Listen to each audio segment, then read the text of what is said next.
প্রস্তুতি, কেউ বাঁশ কাটবে, কেউ কবর খনন করবে, কেউ আবার কাফনের কাপড় আনতে যাবে।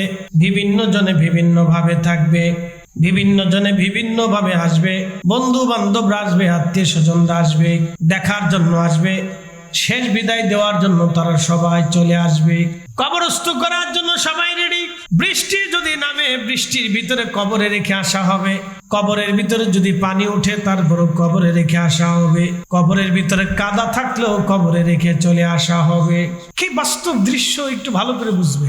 বৃষ্টি নামলেও কবর, বন্যা হলেও কবর, কাদা হলেও কবর। অথচ বিছানা আরাম প্রিয় ছিল, পরিষ্কার পরিচ্ছন্নতার মধ্যে ঘুমিয়েছেন, দামি খাটের মধ্যে আপনি ঘুমিয়েছেন। এখন আপনার ঠিকানা কবর। ওই কবরে আপনাকে রাখার জন্য সবাই রেডি, সবাই প্রস্তুতি নিয়েছে, সবাই আপনাকে কবরে রাখবে। কেউ কবর থেকে রেখে দেওয়ার, দুনিয়াতে রাখার পক্ষে কেউ না, সবাই কবরে দেবে। কেন কবরে দিবে? মানুষ মারা যাওয়ার 24 ঘন্টা পরে মানুষের পায়খানা রাস্তা দিয়ে একটা পোকা বের হয়ে আসে। ওই পোকাটা তামাম শরীরের মধ্যে ছড়িয়ে যায়, ছড়িয়ে দুর্গন্ধ ছড়াইতে থাকে, বিশ্রী পচা গন্ধ আসতে থাকে। 24 ঘন্টায় মানুষের শরীর কিন্তু পচে যায় না। মূলত পায়খানা রাস্তা থেকে পোকা বের হয়ে তামাম শরীরের মধ্যে পোকাগুলি ছড়িয়ে যায়, খালি চোখে পোকাগুলি দেখা যায় না, দুর্গন্ধ ছড়িয়ে পড়ে। এই জন্য ফ্রিজের মধ্যে যদি রাখা হয়, ওই পোকাগুলি আসে না, কারণ ঠান্ডায় ওই পোকাগুলি বাঁচে না। মেডিসিন যদি মারা হয়, ওই পোকাগুলি শরীরে লাগে না। খুব মনোযোগ দিবেন। 24 ঘন্টা পরে অটোমেটিক ভাবে এই পোকা বের হয়ে তামাম শরীরে ছড়ায় যায়। এই পোকা প্রধানমন্ত্রী চিনে না, রাষ্ট্রপতি চিনে না, এই পোকা সমাজপতি চিনে না, এমপি মন্ত্রী চিনে না, ওসি ডিসি এসপি এই পোকা কাউকে চিনে না। এই পোকা ছড়িয়ে যাওয়ার পরে কলেজার টুকরো সন্তান আপনাকে বলবে, বাবাকে তাড়াতাড়ি কবরে দিয়ে দেন, গন্ধ ছড়িয়ে গেছে। স্ত্রী বলবে, তাড়াতাড়ি কবরে দিয়ে দেন, গন্ধ বের হয়েছে। সমাজ বলবে, তাড়াতাড়ি কবরে দেন, গন্ধ বের হয়েছে। সবাই বলবে, গন্ধ বের হয়েছে, তাড়াতাড়ি কবরে দিয়ে দেন। এই তাড়াতাড়ি কবরে দেওয়ার জন্য সবাই ব্যস্ত হয়ে গেল, কিন্তু কেউ ব্যস্ত না আপনার কবরে কি হবে, সওয়াল জবাব দিতে পারবেন কিনা এই চিন্তা কারো মাথায় নাই। আপনি কবরে 3টা প্রশ্নের জবাব দিতে পারবেন কিনা এই চিন্তা কারো মাথায় নাই। বাহিরে যারা ঘুরতেছেন, আমি যেই জগতের ওয়াজ করতেছি, ওই কবরের বাসিন্দা আপনি নিজেও। ওই তালিকায় আপনার নাম লেখা আছে, তাড়াতাড়ি চলে আসে, বসে থেকে লাভ নাই। আপনি ওই দলের সদস্য, ওই তালিকার সদস্য। আগামীর বাসস্থান গোরস্থান। মাঝে মধ্যে গোরস্থানের পাশে যে দাঁড়ায় জিজ্ঞেস করবেন, হে গোরস্থানবাসী কেমন আছো? গোরস্থানে যায় দেখবেন সবাই লেভেল একরকম, মাটির সাথে মিশে গেছে। সবার জন্য একই বরাদ্দ, মাত্র 3.5 হাত, 1 ইঞ্চি বেশিও হবে না। সবার একই কাফনের কাপড় বরাদ্দ, মাত্র 3 টুকরা, 1 টুকরা বেশিও নসিবে নাই। নবী বলতেন, নাহাইতুকুম আন জিয়ারাতিল কবুর, কবর জিয়ারত তোমাদেরকে নিষেধ করতাম, ফাজুরুহা, তোমরা জিয়ারত করো, কবরে যাও, কবরের পাশে দাঁড়াও, বেশি করে দাঁড়াও। এই উম্মত বেদাতের ফতোয়া শুনতে শুনতে এখন কবরের পাশেও যায় না। কথা কর না কেন? বেদাতের ফতোয়া শুনতে শুনতে এখন কবরের পাশেও দাঁড়ায় না, ভয়ে দাঁড়ায় না, না জানি কোনটা বেদাত করে ফেললাম। শয়তান চিন্তা করলো, বাহ, 1450 বছরে যা পারি নাই, তোরা এই কয়জন মৌলবী সারা বাংলাদেশে তা করে দিছিস। শুনিয়া যান আনোয়ারাবাসী, ভালো করে শুনে যাবেন নোয়াপাড়ার মুসলমান। ওই কবরে আপনার প্রশ্নের জবাব কে দিবে, কেমনে হবে, কেউ চিন্তা কারো মাথায় নাই। ভালো করে শুনে যান। আল্লাহর নবী কোন সাহাবীকে কবরে দেওয়ার আগে প্রিয় নবী দাঁড়ায় বলতেন, সাহাবীরা বলো, আমার এই সাহাবী কারো কাছে ঋণ আছে কিনা, কেউ কিছু পাও কিনা, ওই সাহাবী কারো কাছে কোনো ঋণ আছে কিনা। যদি ঋণ থাকতো, নবীজি সাহাবীদেরকে বলতেন তার ঋণ পরিশোধ করাও। যদি পরিবার ঋণ পরিশোধ করতে সামর্থ্য না হতো, আল্লাহর নবী সাহাবীদেরকে বলতেন, সাহাবীরা রে, তোমরা অন্য সাহাবীরা মিলে সব কিছু দিয়ে তার ঋণ পরিশোধ করাও, কারণ আমার উম্মতকে ঋণ দিয়া কবরে পাঠাইও না। প্রশ্ন রাখতে পারেন ফরিদে হুজুর, ঋণ নিয়ে কবরে গেলে কি ক্ষতি? এবার আপনাদেরকে বুঝাই দিয়ে যাই, ঋণ নিয়ে কবরে গেলে কি ক্ষতি বুঝাই দেই। আপনি নামাজ ছেড়ে দিয়েছেন, আল্লাহ মাফ করবে। হ্যাঁ, আল্লাহ মাফ করবে। আপনি নামাজ ছেড়ে দিয়েছেন, আল্লাহ ক্ষমা করে দিবে। আপনি রোজা ছেড়ে দিয়েছেন, আল্লাহ ক্ষমা করবে। তাহাজ্জুদ পড়েন নাই, আল্লাহ ক্ষমা করবে। মিথ্যা বলে ফেলেছেন, আল্লাহ মাফ করবে। জিনা করে ফেলেছেন, আল্লাহ তাও মাফ করবে। কিন্তু আপনি যদি আমার টাকা মেরে দিয়ে কবরে চলে যান, আমি যদি আপনার অর্থ মেরে দিয়ে কবরে চলে যাই, আপনি মাফ না করা পর্যন্ত আমি ফরিদি সাহেবকে কেউ মাফ করবে না। আসতে বলেন কেন, জোরে বলেন। কেউ মাফ করবে না। এই জন্য নবী বললেন, সাহাবীরা আমার উম্মতকে দুনিয়ার থেকে ঋণ মওকুফ করাইয়া তারপরে কবরে পাঠাও। ঋণ দিয়ে কবরে পাঠাইও না, ঋণ দিয়ে কবরে পাঠাইও না, ঋণ মওকুফ করাইয়া তারপরে কবরে পাঠাও। ছেলে চিন্তা করে, আব্বা তুমি যদি বাইচে থাকতা তাহলে আমার আর চিন্তা ছিল না। হায় হায় বাবা চলে গেল, আমার উপায় কি? মেয়ে কাঁদবে, আব্বা মারা গেল, আমার কি হবে? স্ত্রী কাঁদবে, আমার স্বামী মারা গেল, আমি সন্তান নিয়ে কি করব এখন? সবাই নিজের চিন্তায় কাঁদে, কিন্তু এই বান্দার চিন্তায় কেউ কাঁদে না। ও বান্দার চিন্তায় কেউ কাঁদে না।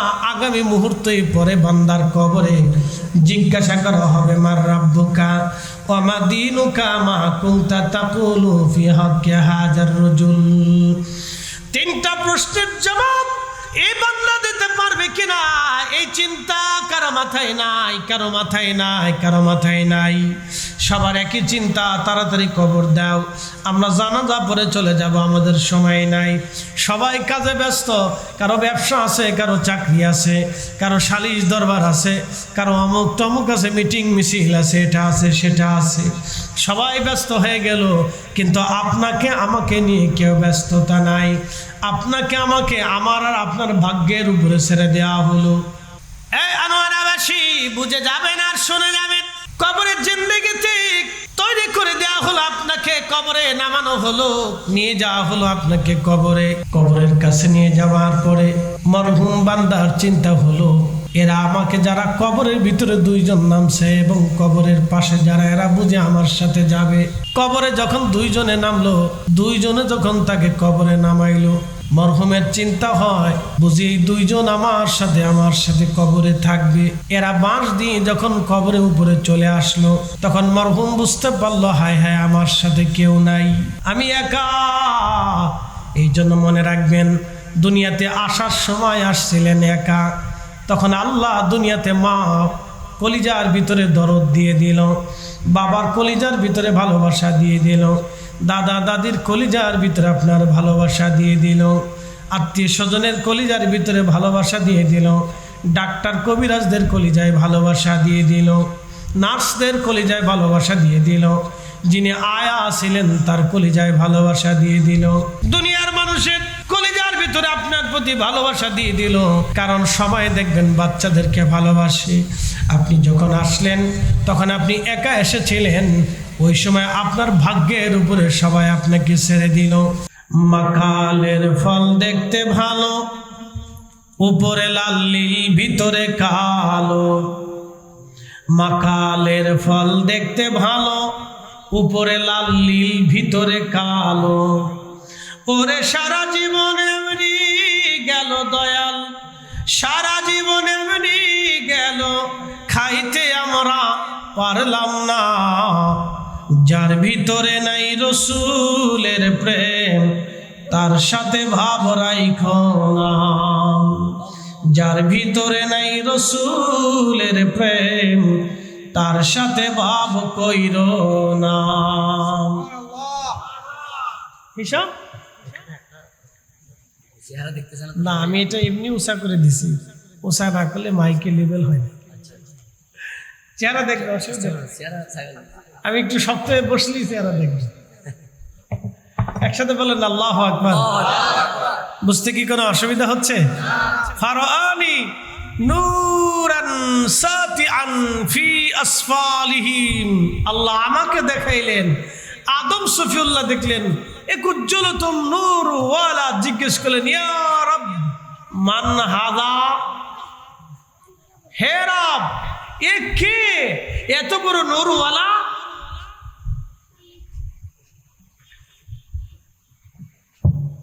আল্লাহ কে? আমার রব তখন জবাব দিলেন, হাদা ইবনুকা আহমদ, ইবনুকা আহমদ, তিনি তোমার সন্তান মুহাম্মাদুর রাসূলুল্লাহ সাল্লাল্লাহু আলাইহি ওয়াসাল্লাম। একবার জোরে বলা যাবে কি মারহাবা।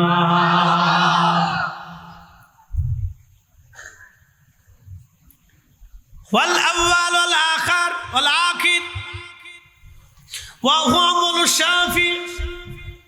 হে আদম, তুমি তাকে চিনে রাখো, তিনি প্রথম, তিনি শেষ, তিনি কিয়ামতের ময়দানে আমার কাছে সর্বপ্রথম সুপারিশ করনেওয়ালা। আল্লাহর নবী বললেন, আমাকেও আদম দেখলেন, তোমাদেরকেও আদম দেখলেন, আমাকে দেখলেন উজ্জ্বলতম নূরওয়ালা হিসেবে। এই কথাটা কেন বুঝাইতে চাইলাম, বুঝে যান।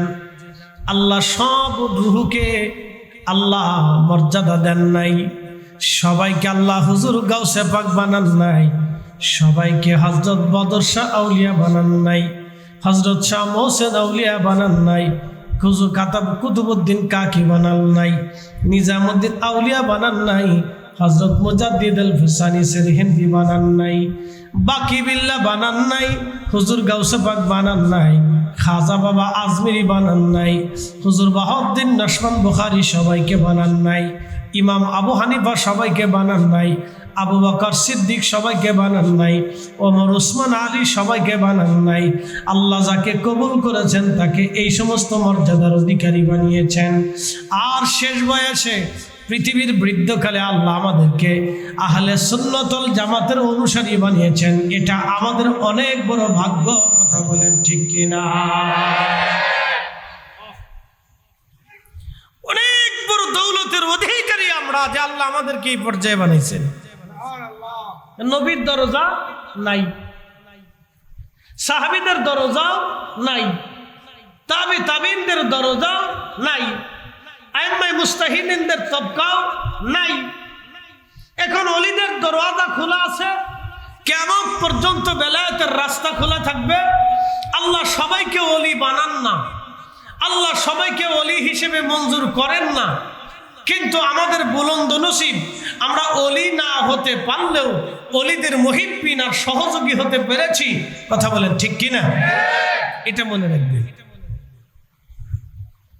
আমরা নবী হই নাই, সাহাবীও হই নাই, আশারে মুবাশশারাও না, খোলাফায়ে রাশিদও না, আমরা সাহাবায়ে আজমাইনও না, তাবিও না, তাবিউ না, উলামায়ে মুজতাহিদও না, সার ইমামও না, সার মাযহাবের ইমামও না, সার তরিকার ইমামও না। আমরা তাদের সাথেও না, তাদের সহযোগী হতে পারি নাই, তাদের কাছে বসতে পারি নাই, তাদের দর্শে বসতে পারি নাই, তাদের সাহায্য করতে পারি নাই, কিন্তু তাদের সিলসিলার সাহায্যকারী হয়ে গেছি। কথা বলেন ঠিক কিনা? এটাও ভাগ্য। সব রূহকে আল্লাহ মঞ্জুর করে না, সবাইকে মঞ্জুর করে না। ভালো করে শুনবেন, এই যে সয়ফের আউলিয়া রহমাতুল্লাহ স্মৃতি সংসদ, যতজন সদস্য আছে এই এলাকার এই মাহফিলের ইন্তজামে যে সমস্ত লোকেরা সাহায্য করেছে, সবাই কিন্তু করে নাই, সবাই দিতে পারে না। এই মাহফিলের বরাদ্দের ব্যাপারে টাকা কিন্তু সবাই দেয়নি, কেউ দিছে, কেউ দেয়নি। কেউ আবার দূর থেকে সমালোচনাও করেছে, এরা বুঝি ব্যবসায় নামছে। কি কথা ঠিক আছে না ভাই? এরকম কিন্তু অনেক জায়গা করে। সেই দৃষ্টিকোণ থেকে আমি বলতেছি, অনেকে চিন্তা করতেছে এরা কি শুরু করলো, এত মাহফিল দিয়ে কি হবে। আমাদের দেশে অনেকেই বলে যে এত মাহফিল দিয়ে কি হবে। এখন আমি যদি প্রশ্ন করি, তো মাহফিল না দিয়ে কি হবে? ঠিক, মাহফিল দিয়ে তো কিছু হলো না, তো বন্ধ করে কি হবে? অনেকে বলে দোয়া নামাজের অংশ না, এই জন্য দোয়া করি না। এখন আমি জিজ্ঞেস করলাম, ভাই দোয়া বাদ দিয়ে আপনি কি পাইছেন? কিছু পান নাই। দোয়া করার পরে কি পাইছেন? দোয়া করার পরে তিনটে জিনিস পাইছেন। এক নম্বরে হয় সাথে সাথে কবুল হবে, আর না হয় মৃত্যুর আগে দিবে, আর না হয় কিয়ামতের মাঠের জন্য, আখিরাতের জিন্দেগির জন্য আল্লাহ বরাদ্দ করবে। কোন দোয়ায় কখনো মাহরুম হয় না। যারা দোয়া করে না, দোয়া মানে না, তারা তিনটে নিয়ামত থেকে বঞ্চিত হয়। যারা এই মাহফিল আসে আসে না, মাহফিল করে না, তারা আল্লাহর রেজামন্দি, আল্লাহর সন্তুষ্টি থেকে তারা বঞ্চিত হয়। যারা দেয়, যারা করে, যারা পরিশ্রম করে, তারা আল্লাহর সন্তুষ্টির ভিতরে থাকে। কথা বলেন ঠিক কিনা? আরে তাকবীর, আরে রিসালা, আরে গাউসিয়া, জশ্নে ঈদে মিলাদুন নবী, কুরআন সুন্নাহর আলো, জশ্নে জুলুসের আলো, হায়াতুন নবীর আগমন। আমি আপনাদেরকে জিজ্ঞাসা করি, আমাদের দেশে অনেক টাকার মালিক আছে না? আচ্ছা, মারা যাওয়ার পরে টাকা কে পাবে? ছেলে সন্তানরা পাবে। আল্লাহ রসুল বলেন, উম্মত তুমি যেটা খাও সেটা তোমার। ভালো করে বুঝবেন, আল্লাহর নবীর হিসাব বুঝে যান, রহমতের নবীর হিসাব বুঝে যান। তুমি যেটা খাও এটা তোমার, কারণ তুমি তোমার নফসকে আনন্দ দিছো। তুমি ভাত খাইছো, তরকারি খাইছো, বিভিন্ন জিনিস খাইছো, ভালো মন্দ খাইছো, ফল ফ্রুট কিনে খাইছো, এটা তোমার। তুমি তোমার দেহকে, তোমার নফসকে আনন্দ দিছো। তুমি যেটা পরনে পরছো এটাও তোমার, কারণ তুমি তোমার দেহকে, তোমার মনকে, তোমার হৃদয়কে তুমি শান্ত করছো। তুমি যেটা আল্লাহর পথে ব্যয় করছো এটাও তোমার। বাদ বাকি দুনিয়াতে যা থাকবে এখানে তোমার আর কিচ্ছু নেই। আমার দিকে তাকান, তুমি যেটা খাও এটা তোমার, তুমি যেটা পরনে পরো এটা তোমার, তুমি যেটা আল্লাহর রাস্তায় দান করো এটাও তোমার। বাদ বাকি দুনিয়াতে যা রেখে দাও এখানে তোমার আর কিচ্ছু নেই। তোমার জিন্দিগি শেষ হওয়ার সাথে সাথে সব মালিকানা ওয়ারিসদের হয়ে যায়, কিচ্ছু নেই তোমার। এই জন্য এই মাহফিলে যারা টাকা দিয়েছেন সেটা উনার, আর যারা দেন নাই তারা ঠকছেন। বলে আপনি মাহফিল ঠকান নাই, আল্লাহকে ঠকাইতে পারেন নাই, রসুলকেও ঠকাইতে পারেন নাই, মাহফিল কমিটিরও ঠকাইতে পারেন নাই, নিজে ঠকে গেছেন। কথা কন না কেন? কে ঠকছে? যিনি দেন নাই তিনি ঠকছেন, যিনি বিরোধিতা করছেন তিনি ঠকছেন। যারা করছেন তারা জিতছেন, যারা দিচ্ছেন তারা জিতছেন, যারা সহযোগিতা করছেন তারাও জিতছেন। একসাথে বলবেন না মারহাবা? এই সহজ হিসাবটা বুঝে যাবে। আল্লাহাকুমুত তাকাসুর হাত্তা যুরতুমুল মাকাবির।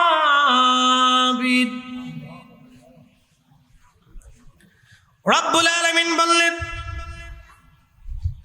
আমার বান্দারা দুনিয়ার মোহে পড়ে অন্ধকারে নিমজ্জিত হয়ে আমি আল্লাহকে তারা ভুলে যায়। কতদিন পর্যন্ত? হাত্তা যুরতুমুল মাকাবির, কবর পর্যন্ত সময়। কবর, এরপরে আর কোনো সুযোগ তার নাই। কবর কবর কবর। কবরের জিন্দেগির পরে আর কিচ্ছু সে পাবে না। কবর পর্যন্ত সে দুনিয়াতে অর্থ সম্পদের পিছনে দৌড়ায়, আমি আল্লাহকে ভুলে যাই। আমি আল্লাহর অনুসরণকে তারা ভুলে যায়, আমি আল্লাহর জিকিরকে তারা ভুলে যায়। একদিন মাটির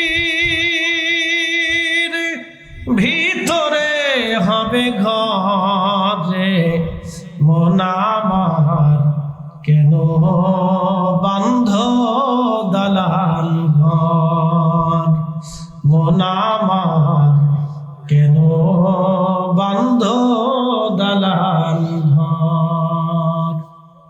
একভাবে রাখো, লাড়াচাড়া দিও না।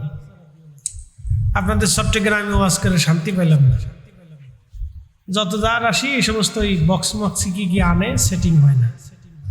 এটা ফ্যাস ফ্যাস ফ্যাস ফ্যাস ভেস ভেস ভেস ভেস করে হয় না। কালকে চাঁদপুরে ওয়াজ করে আসছি, খুব ফ্রেশ মাইক, কথা বললে 2 হাত দূর থেকে কথা টেনে নিয়েছে। চট্টগ্রাম যতগুলি মাহফিল করছি এবছরের মাইকে কি হয়েছে জানি না, বেশিরভাগ এরকমই হয়েছে। জোর করে কথা বলতে হয়, খুব জোর করে শক্ত দিয়ে। তারপরে যদি মাইকের কাছে নিয়ে একটু ঘন কথা বলি তা কিছু বুঝবেন না। লেভেল করে। এত ইকো বাড়ায় না, সাউন্ড বাড়ান, বেশি ইকো দিছে। আমি এখানে কিন্তু মমতাজের গান গাইতে আসিনি, আমি এখানে ওয়াজ করতে আসছি। আমি বেশি কথা বলি, যদি পাবলিক আমার কথা না বুঝে তাহলে এটা 4% দাম। শুধু হাউস বুঝলে হবে না, বাহিরও বুঝতে হবে, তারাও ক্লিয়ার শুনতে হবে, পরিষ্কার কথা শুনতে হবে, না হলে আমার এই ওয়ানের কোনো মূল্য নেই। কারণ শুধু এখানে যতগুলি মানুষ বসা আছে তার চাইতে বহু মানুষ বাড়িতে আছে, ঠিক আছে না? কেউ কাজে ব্যস্ততায়, বিভিন্ন কাজে অসুস্থতায়, মহিলারা আসতে পারে নাই, বাড়িতে বসে আছে, কেউ দোকানে বসে বসে আমার কথা শুনতেছে। এই জন্য পরিষ্কার মতো ক্লিয়ার শুনতে হবে। একসাথে বলি না আল্লাহু আকবার, নারে তাকবীর, নারে রিসালাত, নারে গাউসিয়া। মাশাআল্লাহ, খুব মনোযোগ দেন। আমার বিষয় একটা, কিন্তু আমি কবরে চলে গেছি। ও বিষয়ে বেশি লম্বা ওয়াজ করবো না, মুক্তাসার একটা ধারণা দিব আধা ঘন্টা লাস্টে। কবরের দিকে চলে গেলাম, বলে কেন গেলাম? ওইখানে আমাদের যেতেই হবে, এই জন্য আগেই চলে গেলাম। ওইখানে আমাদের যেতেই হবে, আজ অথবা কাল। একটু ভাবেন, আজকে সন্ধ্যায় যে মারা গেল, কালকে দুপুরের আগে, জোহরের আগে তাকে কবরস্থ করা হবে। কথা ঠিক আছে না? জোহরের আগেই কবরস্থ করা হবে। আজকে যে মারা যাবে, কালকে সন্ধ্যার আগেই তাকে কবরস্থ করা হবে। অবশ্যই করবে, প্রেসিডেন্ট হলেও করবে, প্রধানমন্ত্রী হলেও করবে, বিরাট জনপ্রিয় হলেও করবে। বলে বেশি সময় রাখা যাবে না। বলে কেন? লাশের দুর্গন্ধ আসতে পারে, পচে যেতে পারে, সন্ধ্যার আগেই দাফন করতে হবে। সেই জন্য আপনার আমার কবরে দেওয়ার জন্য সবাই প্রস্তুতি, সবাই আমাদের প্রস্তুতি। কেউ বাঁশ কাটবে, কেউ কবর খনন করবে, কেউ আবার কাফনের কাপড় আনতে যাবে, বিভিন্ন জনে বিভিন্ন ভাবে থাকবে। ঠিক আছে, এইভাবে রাখেন। বিভিন্ন জনে বিভিন্ন ভাবে আসবে, বন্ধু বান্ধবরা আসবে, আত্মীয় স্বজনরা আসবে, দেখার জন্য আসবে, শেষ বিদায় দেওয়ার জন্য তারা সবাই চলে আসবে। কবরস্থ করার জন্য সবাই রেডি। বৃষ্টি যদি নামে, বৃষ্টির ভিতরে কবরে রেখে আসা হবে। কবরের ভিতরে যদি পানি উঠে, তারপরও কবরে রেখে আসা হবে। কবরের ভিতরে কাদা থাকলেও কবরে রেখে চলে আসা হবে। কি বাস্তব দৃশ্য, একটু ভালো করে বুঝবে। বৃষ্টি নামলেও কবর, বন্যা হলেও কবর, কাদা হলেও কবর। অথচ বিছানা আরাম প্রিয় ছিল, পরিষ্কার পরিচ্ছন্নতার মধ্যে ঘুমিয়েছেন, দামি খাটের মধ্যে আপনি ঘুমিয়েছেন। এখন আপনার ঠিকানা কবর। ওই কবরে আপনাকে রাখার জন্য সবাই রেডি, সবাই প্রস্তুতি নিয়েছে, সবাই আপনাকে কবরে রাখবে। কেউ কবর থেকে রেখে দেওয়ার, দুনিয়াতে রাখার পক্ষে কেউ না, সবাই কবরে দেবে। কেন কবরে দেবে? মানুষ মারা যাওয়ার 24 ঘন্টা পরে মানুষের পায়খানা রাস্তা দিয়ে একটা পোকা বের হয়ে আসে। ওই পোকাটা তামাম শরীরের মধ্যে ছড়িয়ে যায়, ছড়িয়ে দুর্গন্ধ ছড়াইতে থাকে, বিশ্রী পচা গন্ধ আসতে থাকে। 24 ঘন্টায় মানুষের শরীর কিন্তু পচে যায় না। মূলত পায়খানা রাস্তা থেকে পোকা বের হয়ে তামাম শরীরের মধ্যে পোকাগুলি ছড়িয়ে যায়, খালি চোখে পোকাগুলি দেখা যায় না, দুর্গন্ধ ছড়িয়ে পড়ে। এই জন্য ফ্রিজের মধ্যে যদি রাখা হয়, ওই পোকাগুলি আসে না, কারণ ঠান্ডায় ওই পোকাগুলি বাঁচে না। মেডিসিন যদি মারা হয়, ওই পোকাগুলি শরীরে লাগে না। খুব মনোযোগ দিবেন। 24 ঘন্টা পরে অটোমেটিকভাবে এই পোকা বের হয়ে তামাম শরীরে ছড়ায় যায়। এই পোকা প্রধানমন্ত্রী চিনে না, রাষ্ট্রপতি চিনে না, এই পোকা সমাজপতি চিনে না, এমপি মন্ত্রী চিনে না, ওসি ডিসি এসপি এই পোকা কাউকে চিনে না। এই পোকা ছড়িয়ে যাওয়ার পরে কলেজার টুকরো সন্তান আপনাকে বলবে, বাবাকে তাড়াতাড়ি কবরে দিয়ে দেন, গন্ধ ছড়িয়ে গেছে। স্ত্রী বলবে, তাড়াতাড়ি কবরে দিয়ে দেন, গন্ধ বের হয়েছে। সমাজ বলবে তাড়াতাড়ি কবরে দেন, গন্ধ বের হয়েছে। সবাই বলবে গন্ধ বের হয়েছে, তাড়াতাড়ি কবরে দিয়ে দেন। এই তাড়াতাড়ি কবরে দেওয়ার জন্য সবাই ব্যস্ত হয়ে গেল, কিন্তু কেউ ব্যস্ত না আপনার কবরে কি হবে সওয়াল জবাব দিতে পারবেন কিনা এই চিন্তা কারো মাথায় নাই। একটু ভালো করে বুঝেন, আপনি কবরে 3টা প্রশ্নের জবাব দিতে পারবেন কিনা এই চিন্তা কারো মাথায় নাই। না নারে তাকবীর, নারে রিসালাত। আমাদের সম্মানিত প্রধান অতিথি মহোদয় আসছেন, বলি না মারহাবা। আল্লাহ জীবনে হায়াতে রিজিকে যেন আল্লাহ বরকত দেয়, সকলে বলে না আমিন। বাইরে যারা আছেন তারা সবাই চলে আসে। আমি যেই জগতের ওয়াজ করতেছি এই জগতের আগামী দিনের বাসিন্দা আপনি। বাইরে যারা ঘুরতেছেন, আমি যেই জগতের ওয়াজ করতেছি ওই কবরের বাসিন্দা আপনি নিজেও। ওই তালিকায় আপনার নাম লেখা আছে, তাড়াতাড়ি চলে আসে, বসে থেকে লাভ নেই। আপনি ওই দলের সদস্য, ওই তালিকার সদস্য। আগামীর বাসস্থান গোরস্থান। মাঝে মধ্যে গোরস্থানের পাশে যে দাঁড়ায় জিজ্ঞেস করবেন, হে গোরস্থানবাসী কেমন আছো? গোরস্থানে যায় দেখবেন সবাই লেভেল একরকম, মাটির সাথে মিশে গেছে। সবার জন্য একই বরাদ্দ, মাত্র 3.5 হাত, 1 ইঞ্চি বেশিও হবে না। সবার একই কাফনের কাপড় বরাদ্দ, মাত্র 3 টুকরা, 1 টুকরা বেশিও নসিবে নাই। এই জন্য গোরস্থানে যাবে। নবী বলতেন, নাহাইতুকুম আন জিয়ারাতিল কবুর, কবর জিয়ারত তোমাদেরকে নিষেধ করতাম, ফাজুরুহা, তোমরা জিয়ারত করো। কবরে যাও, কবরের পাশে দাঁড়াও, বেশি করে দাঁড়াও। এই উম্মত বেদাতের ফতোয়া শুনতে শুনতে এখন কবরের পাশেও যায় না। কথা কর না কেন? বেদাতের ফতোয়া শুনতে শুনতে এখন কবরের পাশেও দাঁড়ায় না, ভয়ে দাঁড়ায় না, না জানি কোনটা বেদাত করে ফেললাম। শয়তান চিন্তা করলো, বাহ 1450 বছরে যা পারি নাই, তোরা এই কয়জন মৌলবী সারা বাংলাদেশে তা করে দিছিস।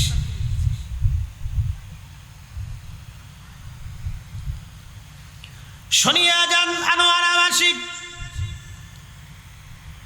ভালো করে শুনে যাবেন নোয়াপাড়ার মুসলমান।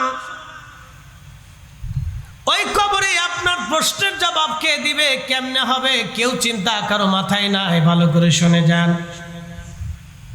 আল্লাহর নবী কোন সাহাবীকে কবরে দেওয়ার আগে প্রিয় নবী দাঁড়ায় বলতেন, সাহাবীরা বলো আমার এই সাহাবী কারো কাছে ঋণ আছে কিনা, কেউ কিছু পাও কিনা। ওই সাহাবী কারো কাছে কোনো ঋণ আছে কিনা। যদি ঋণ থাকতো নবীজি সাহাবীদেরকে বলতেন তার ঋণ পরিশোধ করাও। যদি পরিবার ঋণ পরিশোধ করতে সামর্থ্য না হতো, আল্লাহর নবী সাহাবীদেরকে বলতেন, সাহাবীরা রে তোমরা অন্য অন্য সাহাবীরা মিলে সব কিছু দিয়ে তার ঋণ পরিশোধ করাও, কারণ আমার উম্মতকে ঋণ দিয়া কবরে পাঠাইও না। প্রশ্ন রাখতে পারেন ফরিদে হুজুর, ঋণ নিয়ে কবরে গেলে কি ক্ষতি? এবার আপনাদেরকে বুঝাই দিয়ে যাই, ঋণ নিয়ে কবরে গেলে কি ক্ষতি বুঝাই দেই। আপনি নামাজ ছেড়ে দিয়েছেন, আল্লাহ মাফ করবে। হ্যাঁ, আল্লাহ মাফ করবে। আপনি নামাজ ছেড়ে দিয়েছেন, আল্লাহ ক্ষমা করে দিবে। আপনি রোজা ছেড়ে দিয়েছেন, আল্লাহ ক্ষমা করবে। আপনি তাহাজ্জুদ পড়েন নাই, আল্লাহ ক্ষমা করবে। মিথ্যা বলে ফেলেছেন, আল্লাহ মাফ করবে। জেনা করে ফেলেছেন, আল্লাহ তাও মাফ করবে। কিন্তু আপনি যদি আমার টাকা মেরে দিয়ে কবরে চলে যান, আমি যদি আপনার অর্থ মেরে দিয়ে কবরে চলে যাই, আপনি মাফ না করা পর্যন্ত আমি ফরিদি সাহেবকে কেউ মাফ করবে না। আসতে বলেন কেন, জোরে বলেন। কেউ মাফ করবে না। এই জন্য নবী বললেন, সাহাবীরা আমার উম্মতকে দুনিয়ার থেকে ঋণ মওকুফ করাইয়া তারপরে কবরে পাঠাও। ঋণ দিয়ে কবরে পাঠাইও না, ঋণ দিয়ে কবরে পাঠাইও না, ঋণ মওকুফ করাইয়া তারপরে কবরে পাঠাও। আচ্ছা বলেন তো, আমাদের দেশে তো মানুষ বহু মারা যায়, কয়জনের ঋণ মাফ করায়? ছেলে চিন্তা করে, আব্বা তুমি যদি বাইচে থাকতা তাহলে আমার আর চিন্তা ছিল না। হায় হায় বাবা চলে গেল, আমার উপায় কি? মেয়ে কাঁদবে, আব্বা মারা গেল আমার কি হবে? স্ত্রী কাঁদবে, আমার স্বামী মারা গেল, আমি সন্তান নিয়ে কি করব এখন? সবাই নিজের চিন্তায় কাঁদে, কিন্তু এই বান্দার চিন্তায় কেউ কাঁদে না। ও বান্দার চিন্তায় কেউ কাঁদে না। আগামী মুহূর্তেই পরে বান্দার কবরে জিজ্ঞাসা করা হবে, মার রাব্বুকা ওয়া মা দীনুকা মা কুনতা তাকুলু ফি হাক্কি হাজার রাজুল। তিনটা প্রশ্নের জবাব এই বান্দা দিতে পারবে কিনা, এই চিন্তা কারো মাথায় নাই, কারো মাথায় নাই, কারো মাথায় নাই। সবার একই চিন্তা, তাড়াতাড়ি কবর দাও, আমরা জানাজা পরে চলে যাব, আমাদের সময় নাই। সবাই কাজে ব্যস্ত, কারো ব্যবসা আছে, কারো চাকরি আছে, কারো সালিশ দরবার আছে, কারো অমুক তমুক আছে, মিটিং মিছিল আছে, এটা আছে সেটা আছে। সবাই ব্যস্ত হয়ে গেল, কিন্তু আপনাকে আমাকে নিয়ে কেউ ব্যস্ততা নাই। আপনাকে আমাকে আমার আর আপনার ভাগ্যের উপরে ছেড়ে দেওয়া হলো। কিসের উপর ছাড়া হলো? ভাগ্যের উপরে ছেড়ে দেওয়া হয়েছে। ভাগ্য, যাও তোমাকে ভাগ্যের উপরে কবরে ছেড়ে দিলাম, বিসমিল্লাহি ওয়া আলা মিল্লাতি রাসূলিল্লাহ, তোমাকে নবীর দলে কবরে নামাইলাম। কিন্তু দুনিয়াতে সে রসুলের দল কেউ করতো কিনা, এটাই হলো প্রশ্ন। কি কথা কর না, জোরে বলে। দুনিয়া তো সে রসুলের দল করে নাই, সে করছে মুহাম্মদ ইবনে আব্দুল ওয়াহাব নজদীর দল।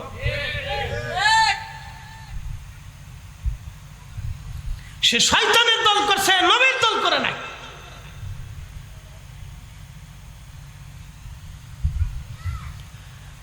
এই আনোয়ারাবাসী বুঝে যাবেন আর শুনে যাবেন, কবরের জিন্দেগিতে তৈরি করে দেওয়া হলো আপনাকে, কবরে নামানো হলো, নিয়ে যাওয়া হলো আপনাকে কবরে। কবরের কাছে নিয়ে যাওয়ার পরে মরহুম বান্দার চিন্তা হলো, এরা আমাকে যারা কবরের ভিতরে দুইজন নামছে এবং কবরের পাশে যারা, এরা বুঝে আমার সাথে যাবে। কবরে যখন দুইজনে নামলো, দুইজনে যখন তাকে কবরে নামাইলো, মরহুমের চিন্তা হয়, বুঝি এই দুইজন আমার সাথে কবরে থাকবে। এরা বাঁশ দিয়ে যখন কবরের উপরে চলে আসলো, তখন মরহুম বুঝতে পারলো, হায় হায় আমার সাথে কেউ নাই, আমি একা। এই জন্য মনে রাখবেন, দুনিয়াতে আসার সময় আসছিলেন একা, তখন আল্লাহ দুনিয়াতে মা কলিজার ভিতরে দরদ দিয়ে দিল, বাবার কলিজার ভিতরে ভালোবাসা দিয়ে দিল, দাদা দাদির কলিজার ভিতরে আপনার ভালোবাসা দিয়ে দিল, আত্মীয় স্বজনের কলিজার ভিতরে ভালোবাসা দিয়ে দিল, ডাক্তার কবিরাজদের কলিজায় ভালোবাসা দিয়ে দিল, নার্সদের কলিজায় ভালোবাসা দিয়ে দিল, যিনি আয়া ছিলেন তার কলিজায় ভালোবাসা দিয়ে দিল, দুনিয়ার মানুষের কলিজার ভিতরে আপনার প্রতি ভালোবাসা দিয়ে দিল। কারণ সময় দেখবেন বাচ্চাদেরকে ভালোবাসে। আপনি যখন আসলেন তখন আপনি একা এসেছিলেন, ওই সময় আপনার ভাগ্যের উপরে সবাই আপনাকে ছেড়ে দিল। কারণ আপনার হাত ছিল না, পা ছিল, আপনার হাত ছিল, শক্তি ছিল না, পা ছিল, চলার সক্ষমতা ছিল না, আপনার জীবন জিন্দিগি ছিল কিন্তু ক্ষমতা ছিল না, একা খেতে পারতেন না, চলতে পারতেন না, আপনার বলার ধরার কোনো সক্ষমতা ছিল না। ওই সময় মা নামক একজন সহযোগীকে আল্লাহ আপনার দায়িত্ব দিয়ে দিল। এই জন্য আল্লাহ বললেন, রব্বির হামহুমা কামা রব্বায়ানি সগীরা। ওগো মা, তুমি এ ধরনের শ্রেষ্ঠ নিয়ামত, তোমারই পদতলে রয়েছে জান্নাত। গো মা, তুমি এ ধরনের শ্রেষ্ঠ নিয়ামত, তোমারই পদতলে রয়েছে জান্নাত। ওই মা নামক নিয়ামত আল্লাহ আমাদেরকে দিলেন। আমার খাওয়া, ঘুম পাড়ানো, পরিচর্যা, পায়খানা, পেশাব সাফ করা, আমার গোসল করা, পরিষ্কার পরিচ্ছন্ন করা, ঘুম পাড়ানো, আদর করা, ঘুম থেকে উঠাইয়া খাওয়ানো, আমার চলাচলতি কাঁধে পিঠে কোলে করে নিয়ে ঘুরে বেড়ানো, সব দায়িত্ব আল্লাহ মার উপরে দিয়ে দিলেন, বাবার হাতে আল্লাহ দিয়ে দিলেন। এই জন্য আল্লাহ বলেন, হে বান্দা, তোমার বাবা মা মরে যাওয়ার পরে তুমি ওইভাবে দোয়া করো যেইভাবে ছোট্টকালে তোমার বাবা মা তোমাকে লালন পালন করেছিল। তুমি এইভাবে বলো, হে রব, আমার আব্বা আম্মা আমাকে ছোট্টকালে শিশুকালে যেইভাবে লালন পালন করেছিল আল্লাহ, সেইভাবে আমার আব্বা আম্মাকে কবরের মধ্যে তুমি লালন পালন করো। আমার মা আমাকে দুলিয়ে দুলিয়ে, আমার মা আমাকে চুমায় চুমায়, আমার মা আমাকে আদর করে করে কোলের মধ্যে নিয়ে খাইয়ে খাইয়ে রাতের আধারে মা নিজে না ঘুমাইয়া আমাকে কোলের মধ্যে ঘুম পানি সোহাগে ভালোবাসা দিয়ে আমার মা আমাকে ছোট্টকালে লালন পালন করেছিল। আমার আব্বা আমাকে কাঁধে করে কোলে করে হেঁটে ঘুরে বেরিয়েছিল। যা চেয়েছিলাম তাই দিয়েছিল, যা চাইতাম বাবা তাই দিত। হে রব, আমার আব্বা আম্মাকে তুমি জান্নাতে ওইভাবে রাখো, দুলিয়ে দুলিয়ে আরামে আরামে তোমার ভালোবাসা দিয়ে, স্নেহ মমতা দিয়ে, তোমার রাজামন্দি সন্তুষ্টি দিয়ে আমার আব্বা আম্মা তোমার কাছে যা চায় তুমি ওইভাবে দিয়ে আমার আব্বা আম্মাকে জান্নাতে লালন পালন করো। রব্বায়ানি সগীরা, এই জন্য আব্বা আম্মাকে রব বলা হয়েছে। আব্বা আম্মা আমাদের লালন পালন করনেওয়ালা, এই জন্য রব। আর আমার আল্লাহ হচ্ছেন সমস্ত মাখলুকের জন্য রব, আর আমার আব্বা আম্মা হলো আমাদের নিজেদের জন্য রব। রাব্বির হামহুমা কামা রব্বায়ানি সগীরা, রব্বায়ানি সগীরা। আজকে দোয়া পর্যন্ত কারা বন্ধ করে দিল? যারা দোয়া বন্ধ করে দিয়েছে ওরা ইহুদিদের দালাল। হাত উঁচা করে বলেন ঠিক কিনা? ওর দোয়া বন্ধ করে সার্থকতা কি? ওর 14 পুরুষের কি সার্থকতা আছে বলেন তো? বলেন, যারা দোয়া বন্ধ করেছে ওর 14 পুরুষের কি সার্থকতা আছে? ওর বাপে মার জিন্দিগির কি সার্থকতা আছে যে এই পোলা জন্ম দিয়ে? বলেন, কি সার্থকতা আছে? আপনি আমাকে বুঝান, তার প্রতিবেশীর কি সার্থকতা আছে? তার বন্ধুর কি সার্থকতা আছে? তার সন্তানদের কি সার্থকতা আছে? তার স্ত্রীর জীবনে কি সার্থকতা আছে? তার আত্মীয় স্বজনের কি সার্থকতা আছে যে দোয়া বন্ধ করলো, দোয়া নিষেধ করলো, দোয়ার থেকে সরে গেল? তো এই ব্যক্তির জিন্দিগিতে তার কি নিজের সার্থকতা রইল? তার আত্মীয় স্বজনের সার্থকতা কি? বন্ধু বান্ধবের জীবনের সার্থকতা কি? তার সাথে বন্ধুত্ব করে লাভ কি যে আপনার মরার পরে দোয়া করবে না? কি কথা ঠিক আছে না? তো তার সাথে বন্ধুত্ব করে কি লাভ? তারে খাওয়াইয়ে কি লাভ? আপনি যে তারে বসে নাস্তা করাবেন তো লাভ হবে কি? আপনি তাকে খাওয়াইয়া লাভ করবেন কি? আপনার খাবারটাই তো নষ্ট হবে। তো ওই খাবার হচ্ছে তো কুত্তা খাওয়ানো ভালো। বলে, হুজুর কি কথা বললেন কেন?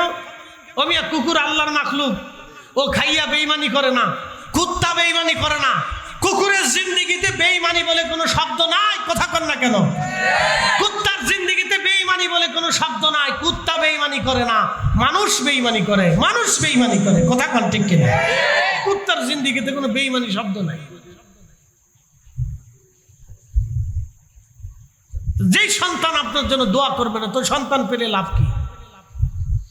যেই সন্তান আপনার কবরের পাশে দাঁড়াবে না, নামাজের পরে রব্বির হামহুমা কামা রব্বায়ানি সাগীরা বলে যেই সন্তান আপনার জন্য রবের দরবারে হাত বাড়াবে না, তো ওই সন্তান পাইলে লাভ কি? ওরে খাওয়াই লাভ কি? ওরে লেখাপড়া করে লাভ কি? ওর জিন্দিগিতে আপনার ওর পিছনে পরিশ্রম করে লাভ কি? বলেন, কি লাভ? আমাকে দেখা কি লাভ আছে? বলে লাভ আছে? কোনো লাভ আছে? কোনো লাভ নাই। যদি বুঝেন তো বুঝ নিয়ে বাড়ি যাবেন, আর মনে মনে ভাববেন সুন্নিরাই ঠিক। মনে মনে ভাববেন সুন্নিরাই ঠিক।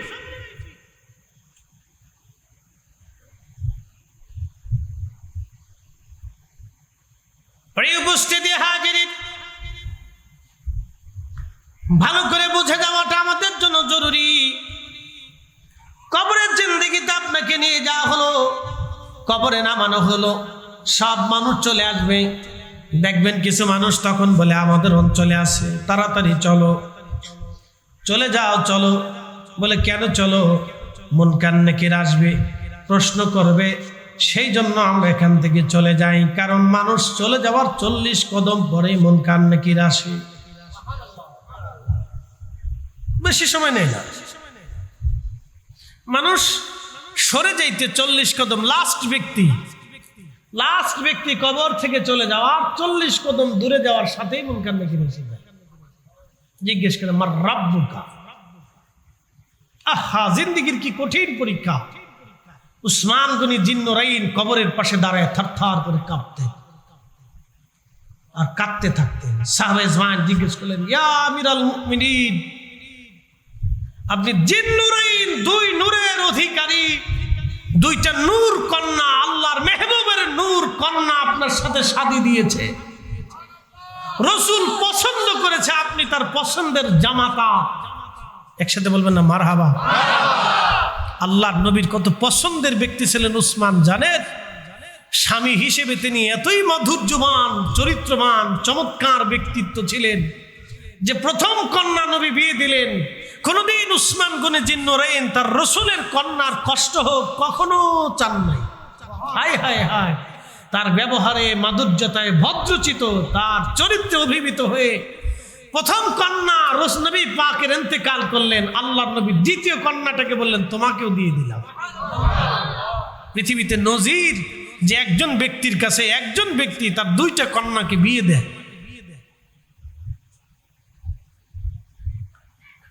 হযরত উসমান গনি জিন্নুরাইন, হযরত উসমান গনি জিন্নুরাইন রাদিয়াল্লাহু আনহু কবরের পাশে দাঁড়ায় কাঁদতেন। সাহাবীরা ডাক দিলেন, ইয়া আমিরাল মুমিনিন, কবরের পাশে কেন দাঁড়ায় কাঁদেন? আপনি তো জিন্নুরাইন, দুই নূরের অধিকারী। শুধু এইখানে না, আল্লাহ আপনাকে জান্নাতের সুসংবাদ দিয়েছেন। আপনি আমিরুল মুমিনিন, কেন কাঁদেন? দুইটা লকব আপনার আছে, খুলাফায়ে রাশিদ, এবং আপনি আশারে মুবাশশারা। আরো একটা মহান লকব, আপনার সাথে নবীজির আত্মীয়তার এক মহান সম্পর্ক। ইয়া আমিরাল মুমিনিন, রাসূলের বংশের সাথে আপনার সম্পর্ক। তারপরেও কবর দেখে কেন কাঁদেন? উসমান গনি জিন্নুরাইন কাঁদতেন আর বলতেন, সাহাবীরা রে, আমি আমার মাসুক নবীর পবিত্র জবান থেকে শুনেছি, এই কবর হলো প্রথম ঘাঁটি। এই কবরে তিনটা প্রশ্ন করা হবে। মার রাব্বুকা ওমা দীনুকা মা কুনতা তাকুলু ফি হাক্কি হাযার রাজুল। এই তিনটা প্রশ্নের জবাব যদি কেউ দিতে পারে, তার জীবনের আখিরাতের মঞ্জিলগুলি সহজ হয়ে যাবে। আর এই তিনটা প্রশ্নের জবাব যদি কেউ দিতে না পারে, তাহলে বাকি মঞ্জিলগুলি তার জন্য কঠিন হয়ে যাবে। আমি উসমান গনি জিন্নুরাইন কাঁদি, কবরের পাশে দাঁড়ায়া কাঁদি জন্যে আমি উসমান যদি তিনটা প্রশ্নের জবাব দিতে না পারি, নবীর ইন্তেকালের পরে যদি আমার ভুল হয়ে যায়, আল্লাহ রাসূল যদি আমার উপর বেজার হয়ে যায়, আল্লাহ যদি বেজার হয়ে যায়, আমি উসমানের আখিরাতের জিন্দেগি বড় কষ্টময় হবে। সেই জন্য আমি উসমান গনি কবরের পাশে দাঁড়ায় কাঁদি। একবার জোরে বলা যাবে কি মারহাবা? এটা হযরত উসমান গনির তাকওয়া। এটা কি তাকওয়া? উনি তো জান্নাতি, উনি নিজেও জানেন আমি জান্নাতি, রাসূল বলেছেন জান্নাতি, এর চাইতে আর সার্টিফিকেট কি লাগবে? উনি নিজেও জানেন আমি জান্নাতি, তারপরে এটা তাকওয়া, আল্লাহর ভয়। আহা, যদি আমার ভুল হয়ে যায়।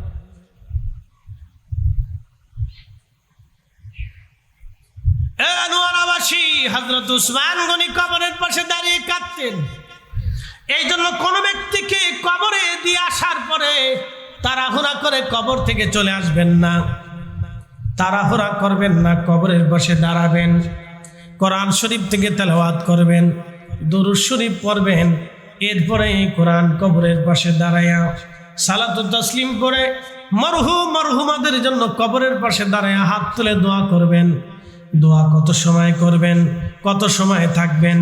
নবীজি সাহাবীরা জিজ্ঞেস করলেন, ইয়া রাসূলুল্লাহ, কত সময় তারা কবরের পাশে দাঁড়িয়ে থাকবে? নবী বললেন, ইস্তাগফিরু লাকিকুম, তোমরা তোমার ভাইয়ের জন্য কবরের পাশে দাঁড়ায় ইস্তেগফার করো, ইস্তেগফার করো, তোমার ভাইয়ের জন্য ক্ষমা চাইতে থাকো, দোয়া করতে থাকো। একটা উট জবাই করলে যত সময় দরকার হয়, এই উটটা জবাই করার পরে চামড়া সেলাইয়া গোশত বানাইয়া এই গোশতগুলি বন্টন করে মানুষের মাঝে দিয়ে দিতে যত সময় দরকার হয়, তোমার ভাইয়ের কবরের পাশে দাঁড়ায় তত সময় তুমি তালকিন দাও, তত সময় কোরআন তেলাওয়াত করো, তত সময় জিকির করো, তত সময় পর্যন্ত তোমরা দোয়া করো। কিন্তু আমরা করি কি? কবর থেকে তাড়াতাড়ি চলে আসি, অনেকে কবরের কাছেও যায় না। ব্যস্ত, অনেক ব্যস্ত, বিরাট ব্যস্ত। আহা, যে কবরে চলে যাচ্ছে তার জীবনে সব ব্যস্ততা শেষ। একটা কথা আজকে আপনাদেরকে বলে দিয়ে যাই, যিনি নামাজ ছেড়ে দিলেন তাকে যদি জিজ্ঞেস করি কেন নামাজ ছাড়ছেন, বলে খুব ব্যস্ত, তাই পড়তে পারি নাই। বলে কিসের ব্যস্ত? ব্যবসার কাজে খুব ব্যস্ত ছিলাম। বলে ব্যবসা কার জন্য সম্পদ রেখে দেবেন? আমি থাকবো, আমার পুরো ছেলে পেলেরা পাবে। তো আমি জিজ্ঞেস করি, ভাই আপনি যখন কবরে চলে যাচ্ছেন তো আপনার মরার পরে ব্যবসা কে করবে? কি কথা কর না কেন? আপনার মরার পরে বাজার সদাই কি আপনার ঘরে আসবে না? বলে আসবে। আপনার ছেলে মেয়েরা খাবে না? বলে তাও খাবে। ব্যবসা বাণিজ্য কি চলবে না? বলে তাও চলবে। ছেলে মেয়েদের ভরণ পোষণ কাপড় চুপড় কি চলবে না? বলে তাও চলবে। বলে কে চালাবে? আল্লাহ ফাইসালা করবে। তো আপনার মরার পরে যে আল্লাহ ফাইসালা করে, আপনি জিন্দা থাকতেও সেই আল্লাহ ফাইসালা করে। কথা কোন ঠিক কিনা?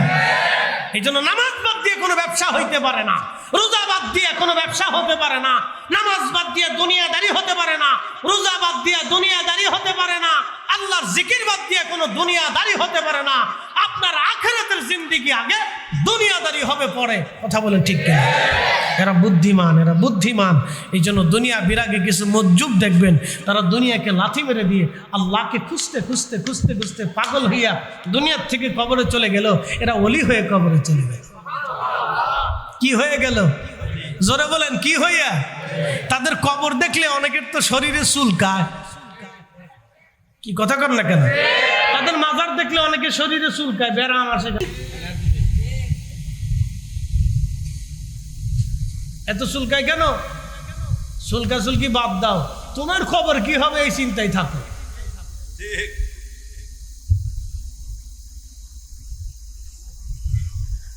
নোয়ারাবাসী শুনে যাবেন, বাবাজি ভালো করে শুনে যাবেন।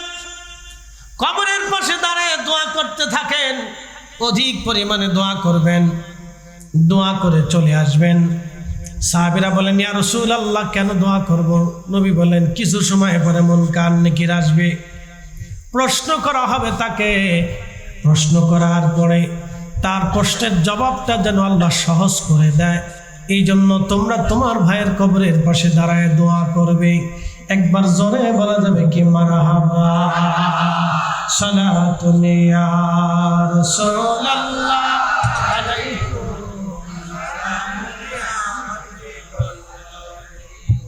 সালাতুন ইয়া রাসূলুল্লাহ।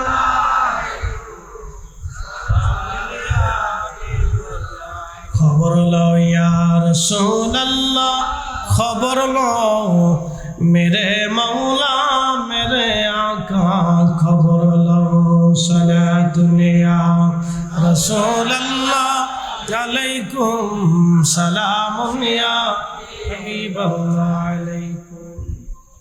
প্রিয় উপস্থিতি, কবর দিক চলে আসবেন, আপনি রেখে আসবেন আল্লাহর আমানতে। দোয়া করার সময় আপনি আল্লাহর আমানতে বান্দাকে দিয়ে আসলেন। সবাই মিলে যখন দোয়া করলেন তখন এই দোয়াটা আল্লাহর দরজা থেকে ফিরে আসে না। আল্লামা ইমাম নুরউদ্দিন হাইসামি রাহমাতুল্লাহি আলাইহি মাজমাউজ জাওয়ায়েদের ভিতরে তিনি সূরা মুআজ্জামুল কবির লিত-তাবারানী থেকে তিনি হাদিস নকল করেছেন। আল্লাহর নবী বলেন, আমার উম্মতেরা একজনে দোয়া করে, বাকিরা আমিন আমিন বলে। জামাতের সাথে আমার উম্মতেরা যখন দোয়া করে তখন আমার রব আমার আল্লাহ ওই হাতগুলি ফিরাই দিতে লজ্জা করে।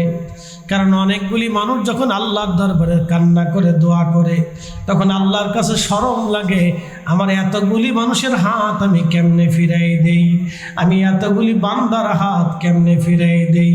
একবার জোরে বলা যাবে কি মারহাবা। এই মসজিদের জন্য একটা মোটরের দরকার।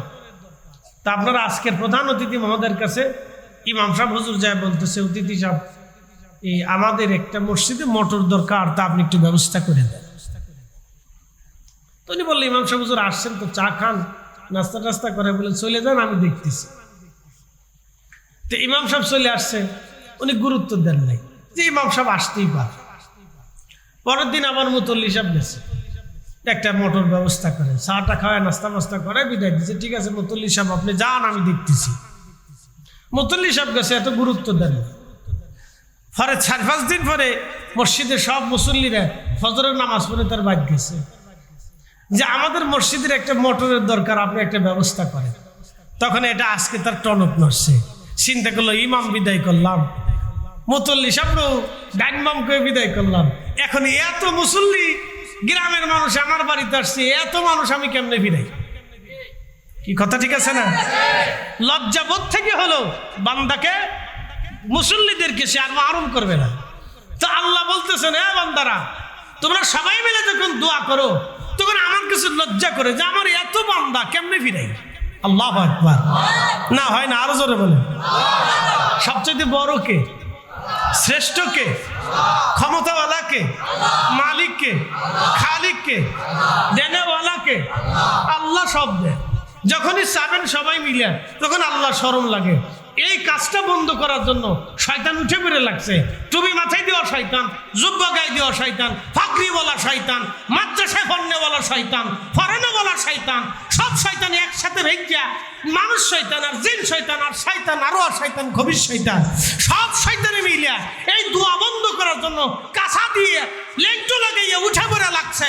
আমরা সুন্নিরা বেঁচে থাকতে দোয়া বন্ধ হবে না। হাত উঁচা করে বলে ঠিক নেই। আল্লাহ আমাদেরকে কবুল করুক বলে না। সব শয়তানি এক পাশে বুঝে বলে লাগছে, এটা বন্ধ করে। বন্ধ করলে শয়তানের লাভ হবে, বিরাট লাভ। বান্দার কোনো লাভ নাই। ওই পূর্বপুরুষ যারা মরে গেছে তাদের কোনো লাভ নেই, বলে তারা দোয়া পায়, তারা আফসোস করে একটা দূর নিমখারাম তো নিয়ে তো রেখেছি। আমার সম্পদ থেকে খায়, জমি থেকে খায়, টাকা থেকে খায়, ব্যবসা থেকে খায়, আমার জন্য দোয়া করে না। ও নিমখারাম আমার বেঈমান কোথাকার সন্তান, বেঈমান সন্তান রেখে আসছে।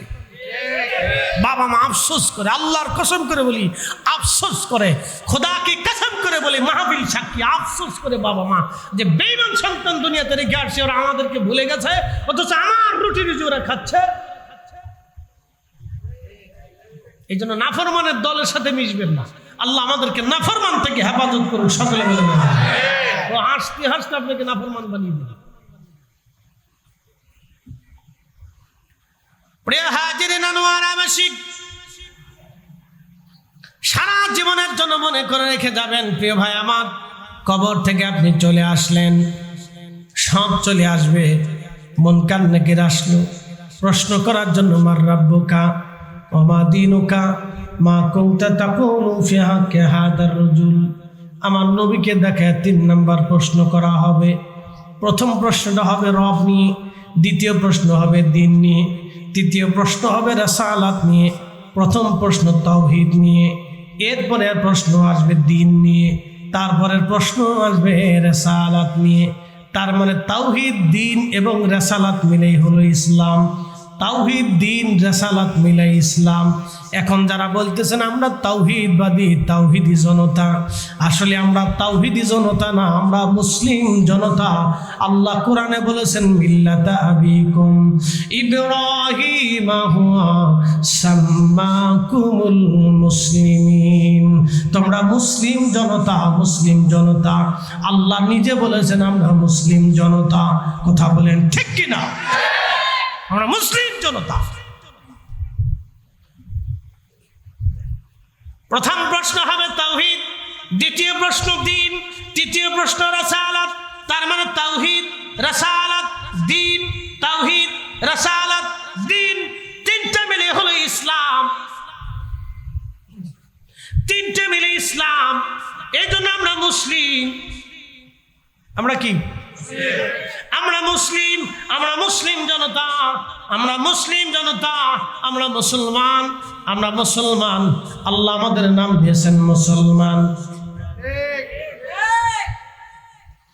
প্রথম প্রশ্ন তাওহীদ, মার রাব্বুকা, তোমার রব কে? এই জন্য দুনিয়াতে আপনি যদি লা ইলাহা ইল্লাল্লাহ, আল্লাহর একত্ববাদের উপরে পরিপূর্ণ একীন নিয়ে, ভালোবাসা নিয়ে আপনি যদি প্রতিষ্ঠিত থাকতে পারেন, এই লা ইলাহা ইল্লাল্লাহর উপরে যদি আপনি ইস্তেকামত থাকতে পারেন, তাহলে ওই কবরে আপনার প্রশ্নের জবাব সহজ হয়ে যাবে। বন্ধু, আল্লাহর দেওয়া যতগুলি বিধান আছে যদি মেনে চলতে পারেন, হালালকে হালাল হারামকে হারাম জেনে আপনি যদি নিজের জীবনকে চালাইতে পারেন, তাহলে ওই কবরের প্রথম প্রশ্নের জবাব আপনার জন্য সহজ হয়ে যাবে।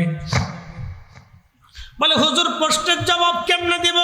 আপনার দিতে হবে না, আমার রব আমার আল্লাহ আপনার কালবের ভিতরে প্রশ্নের জবাব আমার আল্লাহ নিজে বানায় দিবে। বলে কেন বানাবে? দুনিয়াতে আপনি আপনার রবকে ভুলে যান নাই, কবরেও আপনার রব আল্লাহ আপনাকে ভুলে যাবে না। কথা বলেন না কেন? দুনিয়াতে আল্লাহকে ভুলেন নাই, আল্লাহ কবরে আপনাকে বলবে না, না আল্লাহ বলবে না। এই জন্য আমাদের দেখবেন বুজুর্গগণ অধিক পরিমাণে জিকির করাইতেন। তরিকতের তালিম তরবিয়তের ভিতরে জিকিরের সবক আছে, দেখবেন জিকির জিকির। কেন বেশি জিকির? জিকির কেন করানো হলো? আল্লাহ কেন বলেন ফাইদা কাদাইতুমুস সালাহ ফাযকুরুল্লাহ, নামাজ শেষ করছো খোদার জিকির করো।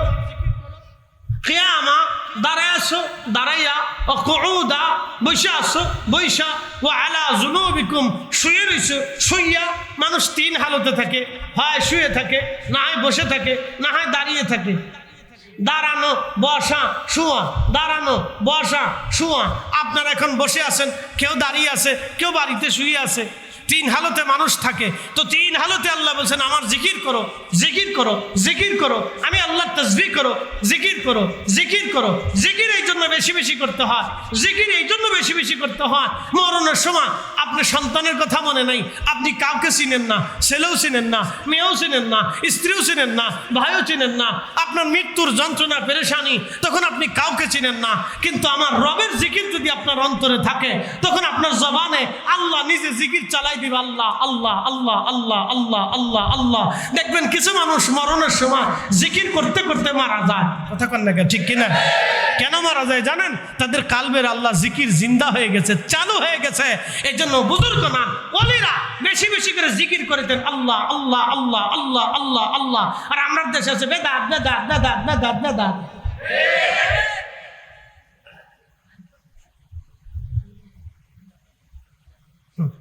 দিন বুঝে যাবে, ওলিরা যেটা দিচ্ছে এটা অরিজিনাল। এখন যেটা পেট্রো ডলারের মাধ্যমে পাচ্ছেন এটা ডুপ্লিকেট, এটার মধ্যে ভেজাল আছে, ভেজাল আছে।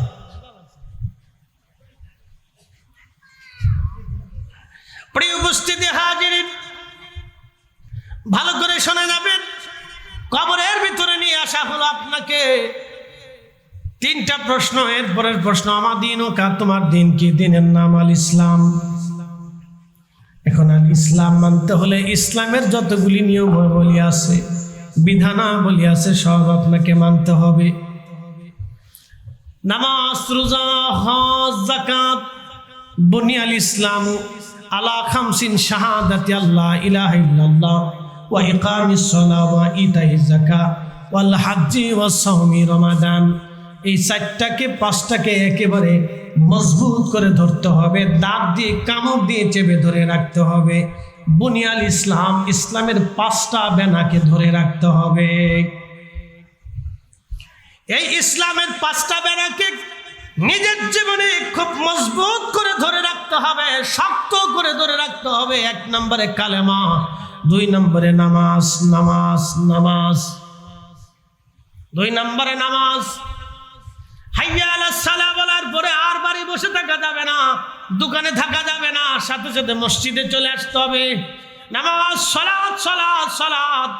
বুনিয়াল ইসলাম আলা খামসিন শাহাদাতি আল্লাহ ইলাহা ইল্লাল্লাহ ওয়া আন্না মুহাম্মাদান আবদুহু ওয়া রাসূলুহু ওয়া ইকামিস সালাহ ওয়া ইতাইজ যাকাত ওয়াল হজ্জি ওয়াস সাওমি রমাদান। এরপরে আপনার নামাজের পরে আপনার যাকাত, যাকাতের পরে হজ, হজের পরে রোজা, রোজা নামাজ রোজা হজ যাকাত, নামাজ রোজা হজ যাকাত। চারটে জিনিসকে যদি আপনি মজবুতভাবে ধরতে পারেন, তাহলে আশা করা যায় আপনার জীবনে আর ভুল হবে না। আল্লাহ আমাদেরকে ইসলামের পথে চলার তৌফিক দান করুন, জোরে বলেন আমিন। ইসলামের বেনা কিন্তু পাঁচটা। প্রথম বেনার নাম হচ্ছে কালেমা। প্রথম বেনার নাম কি? জোরে বলেন, আরো জোরে বলেন। এখন প্রশ্ন করতে পারেন ফরিদে হুজুর, সুন্নিরাও কালেমা পড়ে, শিয়ারাও কালেমা পড়ে, খারিজিরাও কালেমা পড়ে, রাফিজিরাও কালেমা পড়ে, মুতাজিলারাও কালেমা পড়ে, আহলে মুজাসসিমারাও কালেমা পড়ে, নাজদিরাও কালেমা পড়ে, বাতিল ফেরকাও কালেমা পড়ে, আমরাও তো কালেমা পড়ি, তো কার কালেমা ঠিক? কার কালেমা ঠিক? এবার আপনাদেরকে বুঝাই, আপনাদেরকে বুঝাই। বদর শাহ আউলিয়া রাহমাতুল্লাহ আলাইহি যেই কালেমা পড়িয়া পাথরের উপরে ভাসতে ভাসতে চট্টগ্রামে এসেছিলেন, সেই কালেমা হচ্ছে অরিজিনাল কালেমা।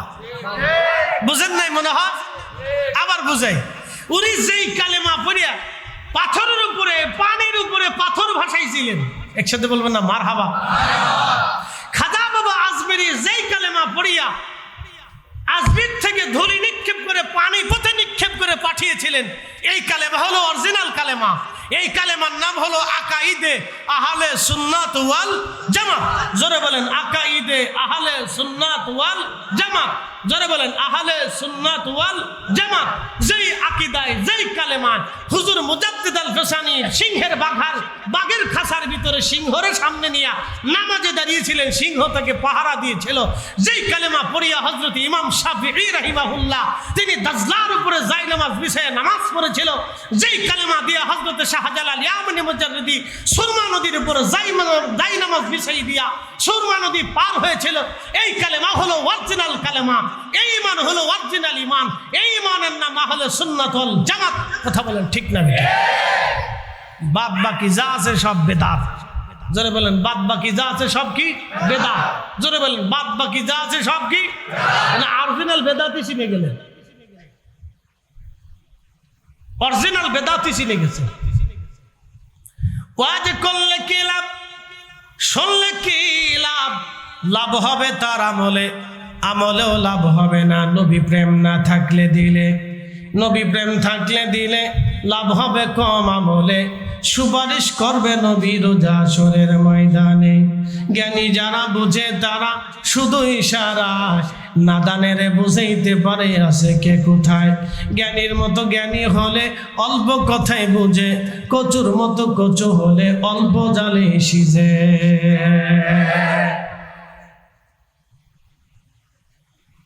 কালেমা চিনে যাবেন। কালেমা দেশে বহু হুজুরে পড়া, কিন্তু যেই কালেমা দিয়ে শাহজালাল ইয়ামানি মুজাদ্দিদি জায়নামাজ বিছাইছিলেন, ও কালেমা চিনেন। ওই পথই হচ্ছে আউলিয়া কেরামগণের দেওয়া পথ, ওই রাস্তার নামই হচ্ছে আউলিয়া কেরামগণের দেওয়া রাস্তা। যেই রাস্তায় চলিয়া তারা জায়নামাজ বিছাইছিল পানির উপরে, ওটাই অরিজিনাল রাস্তা, বাদ বাকি সব ডুপ্লিকেট। বুঝেন নাই মনে হয়? হিসাবে বুঝাই দিলাম। যদি অঙ্ক না বুঝেন তাহলে আমার কিচ্ছু করার নাই, তাহলে আপনি অঙ্কে কাঁচা। হিসাব একবারে সহজ করে দিলাম। কালেমার কথা সবাই বলে, ও খারিজি বলে, রাফিজি বলে, শিয়া বলে, মুতাজিলা বলে, জাবারিয়া বলে, বহু ফেরকা কালেমার কথা বলে। আহলে কোরআন যারা আছে এরাও কালেমার কথা বলে। আমরা কোরআন মানি আর কিচ্ছু মানি না। বক্তব্য কত সুন্দর, কিন্তু গলদ আছে। খারিজের এরকম বক্তব্য দিয়েছিল হযরত আলী রাদিয়াল্লাহু আনহু সাহাবা আজমাইনের সামনে, বলেছিল আমরা আল্লাহর কোরআন ছাড়া আর কিচ্ছু মানি না, নবীর হাদিসও মানি না, সাহাবেও মানি না। কি আশ্চর্য! বলে আল্লাহর কোরআন মানি, কোরআন ফায়সালা করবে, তাছাড়া আর কোনো ফায়সালা মানি না। কথা সুন্দর, কিন্তু গলদ আছে। খারিজিদের বক্তব্য সুন্দর, তাদের নামাজ দেখে সাহাবে কিরাম চিন্তায় পড়ে গেল, হাই হা এত ঢকালা নামাজ জীবনে তো দেখিনি। সেজদায় পড়ছে আর উঠে না, রুকু দিছে আর উঠে না। কি কথা কন না? সেজদা দিছে আর উঠে না, ফেলে দিছে, ফেলে দিছে, ফেলে দিছে। বাপ রে বাপ, সাহাবে কিরামকে সর্বনাশ, এই নামাজ তো জীবনে দেখিনি। কত ঢকের নামাজ পড়তেছে, কোরআন তেলাওয়াত খুব সুন্দর, না ভিতরে খারাপ হয়েছে। খারিজি বক্তব্য কি? ইনিল হুকম ইল্লাল্লাহ, আল্লাহর হুকুম ছাড়া আর কিছু মানি না, কোরআনের বিধান ছাড়া আর কিচ্ছু মানি না, নবী মানি না, সাহাবী মানি না। হযরত আলী বললেন, জীবন যত সময় আমার থাকবে তোদের গর্দানে আমার তলোয়ার চলবে। আমি আলী যত সময় বেঁচে থাকবো তোদের সাথে আমার জিহাদ চলবে, তোরা মুসলমান হতে পারিস না, তোরা জিন্দিক, তোরা কাফির। কারণ আল্লাহ মানলে, কোরআন মানলে নবী মানতে হবে, সাহাবী মানতে হবে, ওলি মানতে হবে। কথা বলেন ঠিক না বেঠে?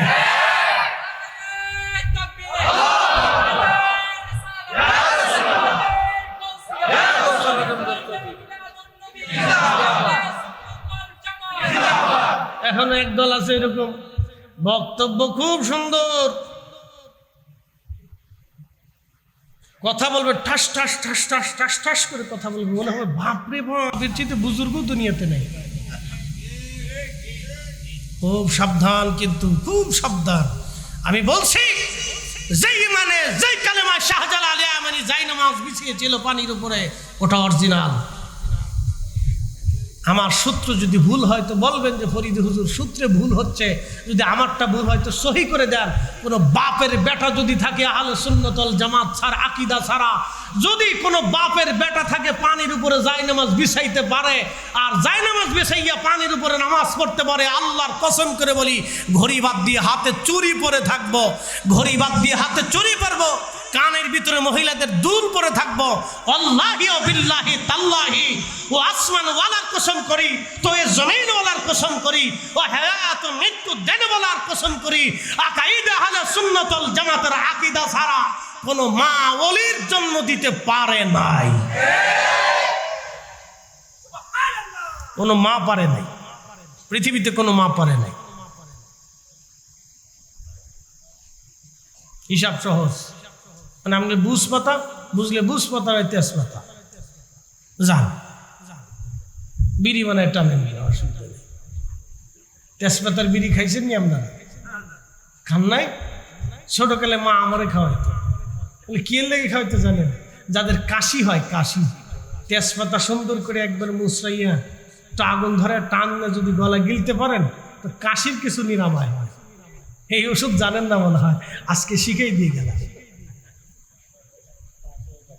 বুঝলে বুঝ পাতা, না হলে তেজপাতা, পারলে তেজপাতা দিয়ে সুন্দর করে এটারে সুন্দর করে বানাইয়া একটু আগুন লাগে টান দিয়ে গিলে দেখবেন কাশি নিরাময় হবে, উপকার একটা আছে, অসুবিধা নেই।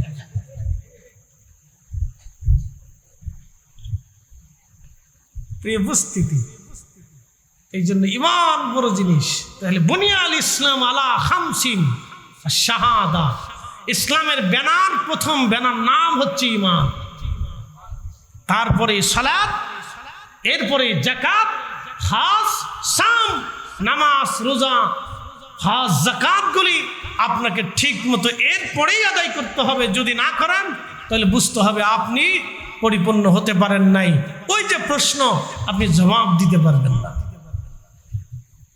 2 নম্বর প্রশ্নের জবাব আসবে না। আর যদি এগুলি ঠিক মতো করেন তো জবাব কে দিবে? আল্লাহ আপনার অন্তরে জবাব বানায় দেবে, আল্লাহ আপনার সাহায্যকারী হবে। বলে কেন হবে? আপনি দুনিয়াতে আল্লাহ ভুলেন নাই, কবরে আল্লাহ আপনাকেও ভুলবে না। মনে রাখবেন, মনে রাখবেন, রব আপনাকে ভুলবে না, কারণ দুনিয়াতে আপনি রবকে ভুলেন নাই। এরপরের অংশ, মা কুনতা তাকুলু ফি হাক্কি হাযার রাজুল, আমার নবীকে কবরের ভিতরে দেখাইয়া উম্মতকে প্রশ্ন করা হবে, এই ব্যক্তি সম্পর্কে তোমার জিন্দেগীর ধারণা কি ছিল বলো। একবারে জাগা মতো চলে আসছে। এবার নজদির অবস্থা কি হবে? তেজপাতার বিড়ি কবরে পাবে না, নজদির কি হবে? বড় কঠিন হবে সেই দিন। বলে কেন কঠিন হবে? সে দুনিয়াতে রসুলের ইশক ভুলেছিল, এই জন্য কবরে রসুল তাকে চিনবে না। কথা কর না কেন? মনে রাখবেন, এই জন্য ইশকে রসুলের ঈমান বড় দামি ঈমান।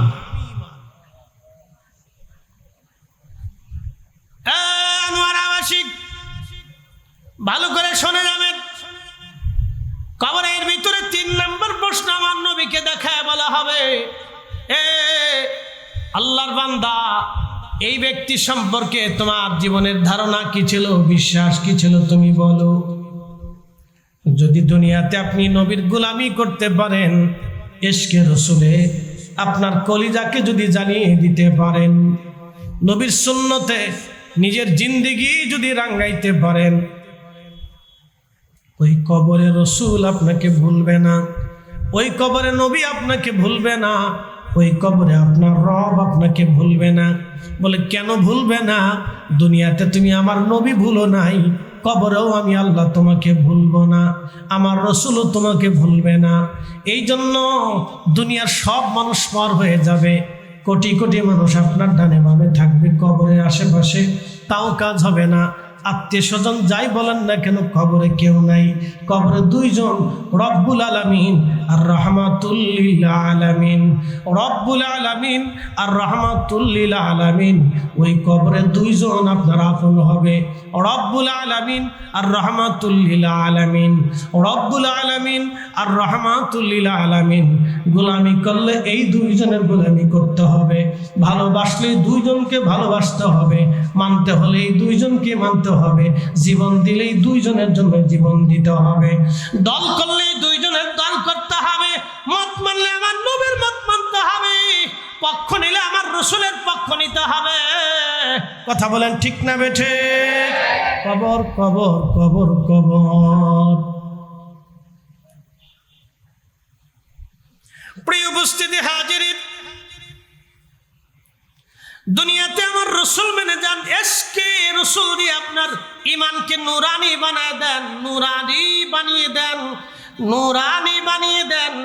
যদি এসকে রসুল দিয়ে আপনার দিলকে নুরানি বানিয়ে দিতে পারেন, কবরে আপনার নূর আসবে, নূরওয়ালা আসবে। সুবহানাল্লাহ বলা যাবে না? নূরওয়ালা আসবে আপনার কবরে, আর আপনি নূরওয়ালাকে চিনতে পারবেন।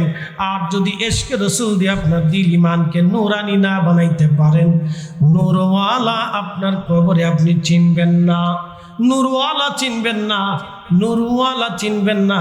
এই জন্য পৃথিবীতে বহু অলিরা দুনিয়ার থেকে চলে যাওয়ার জন্য উদ্গ্রীব হতেন, ব্যস্ত হয়ে যাইতেন, যাওয়ার সময় ঘনিয়ে গেলে তারা আনন্দিত হতেন। আহা, দুনিয়ার জঞ্জাল ছেড়ে আমি আমার মালিকের দরবারে রওনা করেছি, দুনিয়ার জঞ্জাল ছেড়ে আমি মালিকের দরবারে রওনা করেছি, আমি আমার মাসুকের দরবারের দিকে চলে যাচ্ছি, দুনিয়ার জঞ্জাল থেকে আমি মুক্ত হয়ে যাচ্ছি। আহা, অলিরা খুশি হইতেন, অলিরা আনন্দিত হতেন, দুনিয়ার জঞ্জাল থেকে আমি আমার রবের কাছে চলে যাচ্ছি। আমরা মৃত্যুকে ভয় পাই, অলিরা মৃত্যুকে বরণ করে নিতেন। আমরা মৃত্যুকে ভয় পাই, অলিরা মৃত্যুকে বরণ করে নিতেন। আমরা মৃত্যুকে ভয় পাই, অলিরা মৃত্যুকে বরণ করে নিতেন। আমরা মৃত্যু থেকে বাঁচার জন্য পালাই, আর অলিরা মৃত্যু আসলে খুশি হয়ে যাইতেন। আমাদের আর অলিদের তফাৎ এটা, আমরা মৃত্যু থেকে পালাই, আর ওনারা মৃত্যু আসলে খুশি হতেন যে আসেন আমাকে তাড়াতাড়ি নিয়ে চলে, আমি আমার মাসুকের সাথে মিলিত হবো, তাড়াতাড়ি নিয়ে চলেন। সারা জিন্দিগি যার জন্য কাটাইছি আমি তার কাছেই যাব, তাড়াতাড়ি নিয়ে চলেন, আমাকে দেরি করার দরকার নেই। এই জন্য সবার মৃত্যু একরকম হয় না। অলিরা মৃত্যুবরণ করার পরে আকাশ কাঁপতে থাকে, জমিন কাঁপতে থাকে, মাখলুক কাঁদে, সমুদ্রের মাছ কাঁদে, বলে হে রব, আপনি আমাদের ভিতর থেকে একজন অলিকে, মুমিনকে আপনার দরজাতে নিয়ে চলে গেলেন আল্লাহ, আমাদের ভিতর থেকে একজন মুমিন চলে গেল আল্লাহ। তখন আসমান জমিন কাঁপতে থাকে, হ্যাঁ কাঁদে, একসাথে বলবেন আল্লাহু আকবার। তাদের জন্য আসমান জমিন কাঁদে, খালি আমরা কাঁদি? নো নো নো, আমরা কাঁদি না, শুধু তারাও কাঁদে। এই জন্য অলিদের দিকে দুনিয়ার মানুষকে আল্লাহ ঝুঁকায় দেয়, আমরা ঝুঁকাই না, আল্লাহ ঝুঁকায়। একসাথে বলবেন না মারহাবা? কে ঝুঁকায়? কে? আল্লাহ নিজে ঝুঁকায় দেয়। এই জন্য দুনিয়ার মানুষ অলিদেরকে ভালোবাসে। আপনি যতই বেদাতের ফতোয়া দেন, ও সাথা কাজ হবে না, না কোনো কাজ হবে না, কোনো কাজ হবে না। সৌদির পুলিশ বহু সেটাসেটি করে, আল্লাহ রুই, আল্লাহ বেদে, আল্লাহ শির, আল্লাহ খাওয়া, আল্লাহ খাওয়া, আল্লাহ খাওয়া, আল্লাহ খাওয়া, আজি সরে যা, চলে যা, সরে যা, সরে যা। তারপরে হাজি ঘুরে টেনে যায়, আবার সিরিয়াল দেয়। দরবারে মোস্তফার গোলামিছে বারে বারে রসুলের বরগাহে যায়, সালাম দেওয়ার জন্য তার দিন উদ্গ্রীব হয়ে যায়। আর সৌদি পুলিশ কে হাজি, আল্লাহ রে, আল্লাহ রুই, আল্লাহ রুই, আল্লাহ হাজি, আল্লাহ শির, আল্লাহ শি, আল্লাহ কাবা, কাবা, কাবা, কাবা। আরে হাজি কাবার দিকে ফের, কাবার দিকে মুনাজাত কর। আচ্ছা, এখন যদি জিজ্ঞেস করি হাজি, তুমি এত হাজিরে কাবার দিকে ঘুরাই দিলে, তো কাবার দিকে আছে কি? আমাকে কি কাবা দেবে নাকি? আমাকে দেবে তো আল্লাহ। কি কথা কর না কেন? আমি রসুলের দিকে ফিরে যদি মোনাজাত করি, তো আমরা আল্লাহর কাছেই চাই। আমরা কাবার দিকে দিকে ফিরে মোনাজাত করলে আমরা আল্লাহর কাছেই চাই, আমরা উত্তরে ফিরে মোনাজাত করলে আল্লাহর কাছেই চাই, আমরা দক্ষিণে ফিরে মোনাজাত করলেও আল্লাহর কাছে চাই, আমরা পূবের দিকে ফিরে মোনাজাত করলে আল্লাহর কাছে চাই, আমরা পশ্চিমে ফিরে মোনাজাত করলেও আল্লাহর দিকেই চাই, আল্লাহর কাছেই চাই, আমরা কাবার কাছে চাই না। তো হাজিরি তুমি কাবার দিকে ঘুরে ছাতা করবা কি? উনি বুঝাইতেছে আমি খুব সুন্নতের কাজ করতেছি। মৌলবীর এটা সুন্নত, কাবার দিকে ঘুরলে তুমি আল্লাহর কাছেই চাই। আমরা কি কাবা দেবে না? কেউ তো পাথরের ঘর, কি কথা কর না কেন? কাবা তো পাথরের ঘর, কাবা কি দেবে? কাবা তো আমাকে দেবে না, দেবে তো আল্লাহ। আমি আমার রসুলের দিকে ফিরে মোনাজাত করছি, আমার রসুল তো আমাকে দেয় না, দেয় তো আল্লাহ। কিন্তু নবীর দিকে কেন ফিরে মোনাজাত করি? রসুল আমার দিলের কাবা, আমার ইমানের কাবা, আমার প্রেমের কাবা। কথা কর না কেন? ঠিক কিনা? তা আমি তার দিকে ফিরবো না, তো আমি শয়তানের দিকে ফিরবো বেটা। বেদাতের মাসলা দিয়ে ঘুরাই দিচ্ছে। আর হাজি হস করে বাংলাদেশে আসার পরে আল্লাহ রসুলের দিকে ফিরে মোনাজাত করতে পারলাম না, আর আমরা কবরের দিকে ফিরে মোনাজাত করব, বাস ঢুকাই দিচ্ছে। প্রিয় উপস্থিতি, ভালো করে বুঝে যাবে, ইশকে রসুলের নূর ছাড়া কবরে ৩ নম্বর প্রশ্নের জবাব আপনার নসিবে হবে না। এই জন্য ইশকে রসুলের নূর দিয়ে কলিজাকে রাঙ্গাইতে হবে। হযরত ওয়াসাল কারনী করেছিলেন, হযরত সাহাবায়ে আজমাইন করেছিলেন, খোলাফায়ে রাশিদিন করেছিলেন, তাবিঈন করেছিলেন, তাবিঈন করেছিলেন, আউলিয়া کرام করেছিলেন, আইম্মায়ে মুস্তাহিদিন করেছিলেন।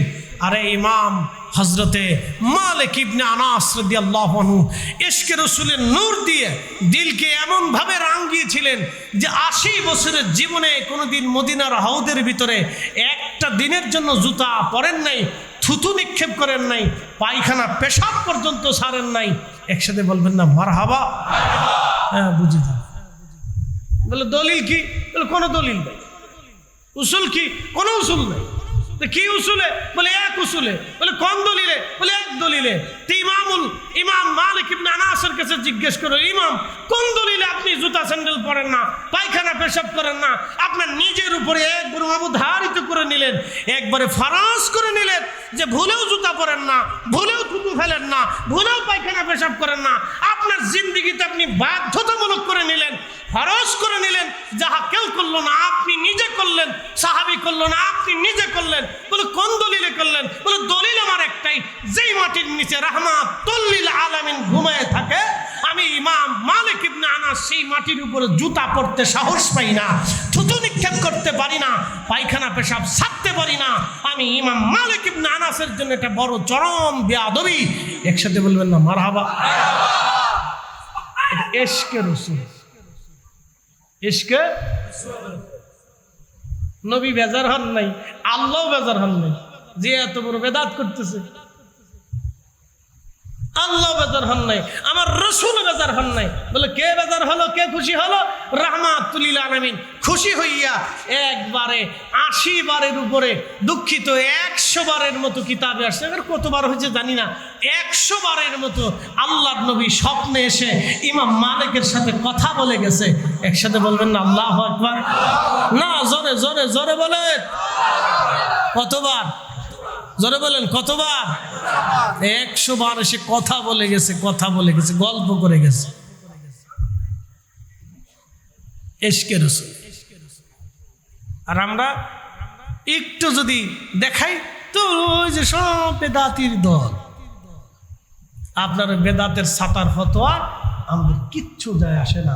কবর আমার, প্রশ্ন আমার, জবাব আমার।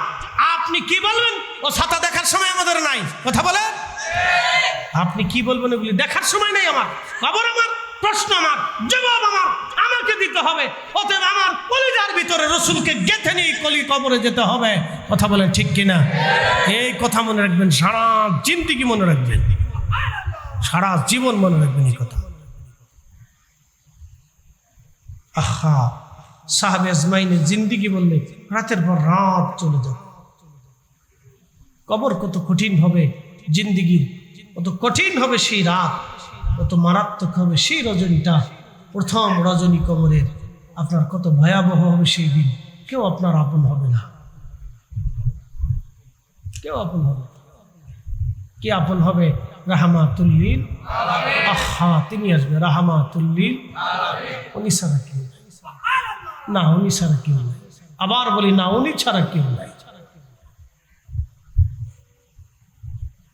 ওরে প্রেম যদি শিখবি রে মন, প্রেম যদি করবি রে মন, সব ছেড়ে চল মদিনায় আমার প্রেমের রাসূল যেই দেশে ঘুমায়, আমার দয়াল নবী যেই দেশে ঘুমায়। প্রেম যদি শিখবি রে মন, প্রেম যদি করবি রে মন, সব ছেড়ে চল মদিনায় আমার প্রেমের রাসূল যেই দেশে ঘুমায়, আমার দয়াল নবী যেই দেশে ঘুমায়। দেখলে ছবি পাগল হবি, কাঁদিবি বসে নিরালায়, আমার দয়াল নবী যেই দেশে ঘুমায়, আমার মায়ার নবী যেই দেশে ঘুমায়। সালাতুন ইয়া রাসূলুল্লাহ,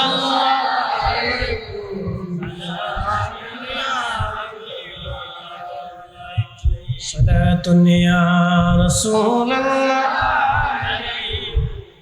সালামুন ইয়া হাবিবাল্লাহ। এই জন্য কবরের প্রথম রাত আমাদের জন্য সবার জীবন আসবে। কবরের প্রথম রাত আসবে আমাদের জীবনে। এই কবর থেকে আমরা কেউ রক্ষা পেতে পারবো না। প্রথম রাত আমাদের আসবে। আনোয়ারাবাসী, প্রথম রাতটা বড় ভয়াবহ হবে। আমার মা বোনেরা ভালো করে শুনে যাবেন। গহনা দামি সব কিছু আলমারির মধ্যে পড়ে থাকবে।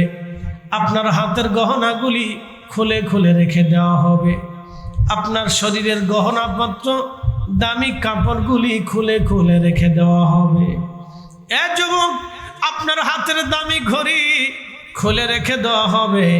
আপনার বসনের সুন্দর পোশাকগুলি খুলে খুলে রেখে দেওয়া হবে। সাদা মার্কিন কাপড় 3 টুকরো কাপড় পরাইয়া নারীদের জন্য 5 টুকরো কাপড় দিয়া কবরে পাঠিয়ে দেওয়া হবে। 3.5 হাত জমিন বরাদ্দ হবে। হাজার হাজার কোটি টাকা ব্যাংকের মধ্যে পড়ে থাকবে। কোনো কাজ হবে না, কোনো ফায়দা হবে না, কোনো লাভ হবে না। আপনার আমার জন্য জমি জমা অর্থবিত্ত পড়ে থাকবে, লাভ হবে না।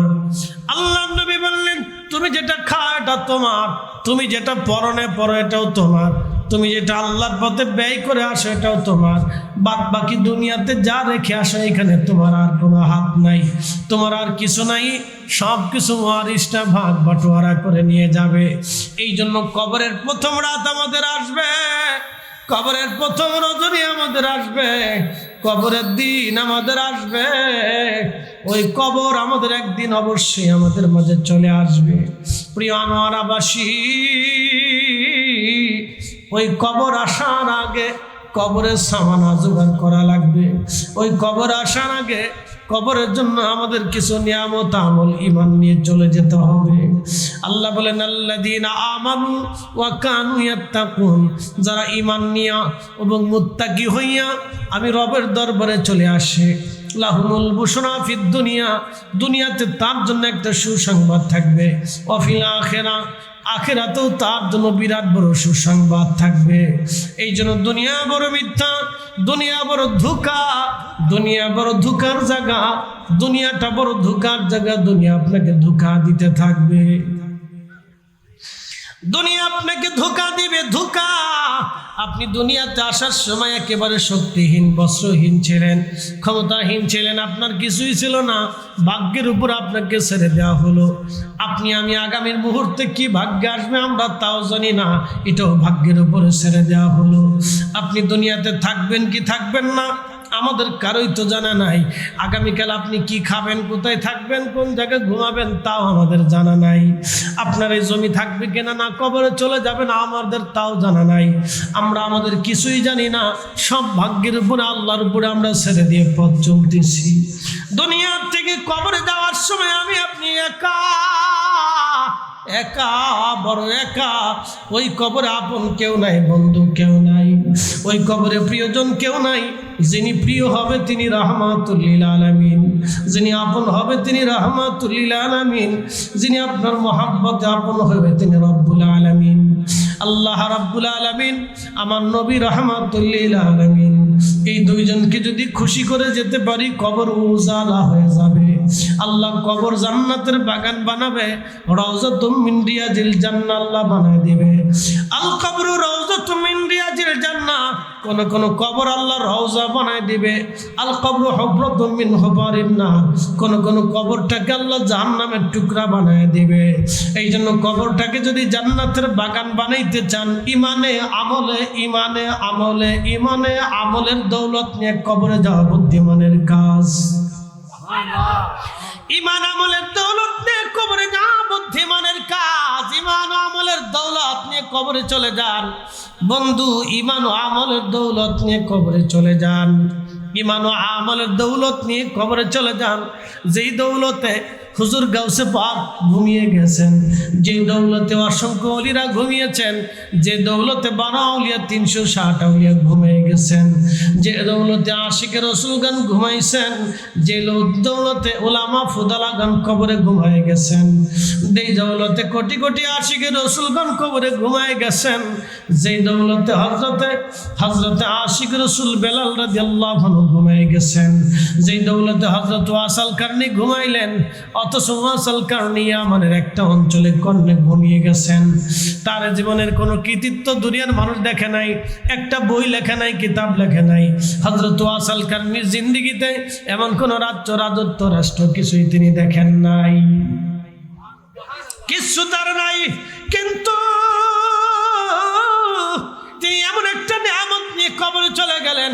আল্লাহ রসুল তার প্রশংসা করে বললেন, সাহাবীরা, আমার ওয়াইসের দেখা যদি পাও, তার কাছ থেকে দোয়া নিও, কারণ আমার ওয়াইস যখন দোয়া করবে, আল্লাহর আসমান থেকে সেই দোয়াগুলি আল্লাহ ফেরত পাঠাবে না। আমার ওয়াইস দোয়া করতে দেরি হবে, আসমানে কবুল হতে দেরি হবে না। একবার জোরে বলা যাবে কে মারহাবা।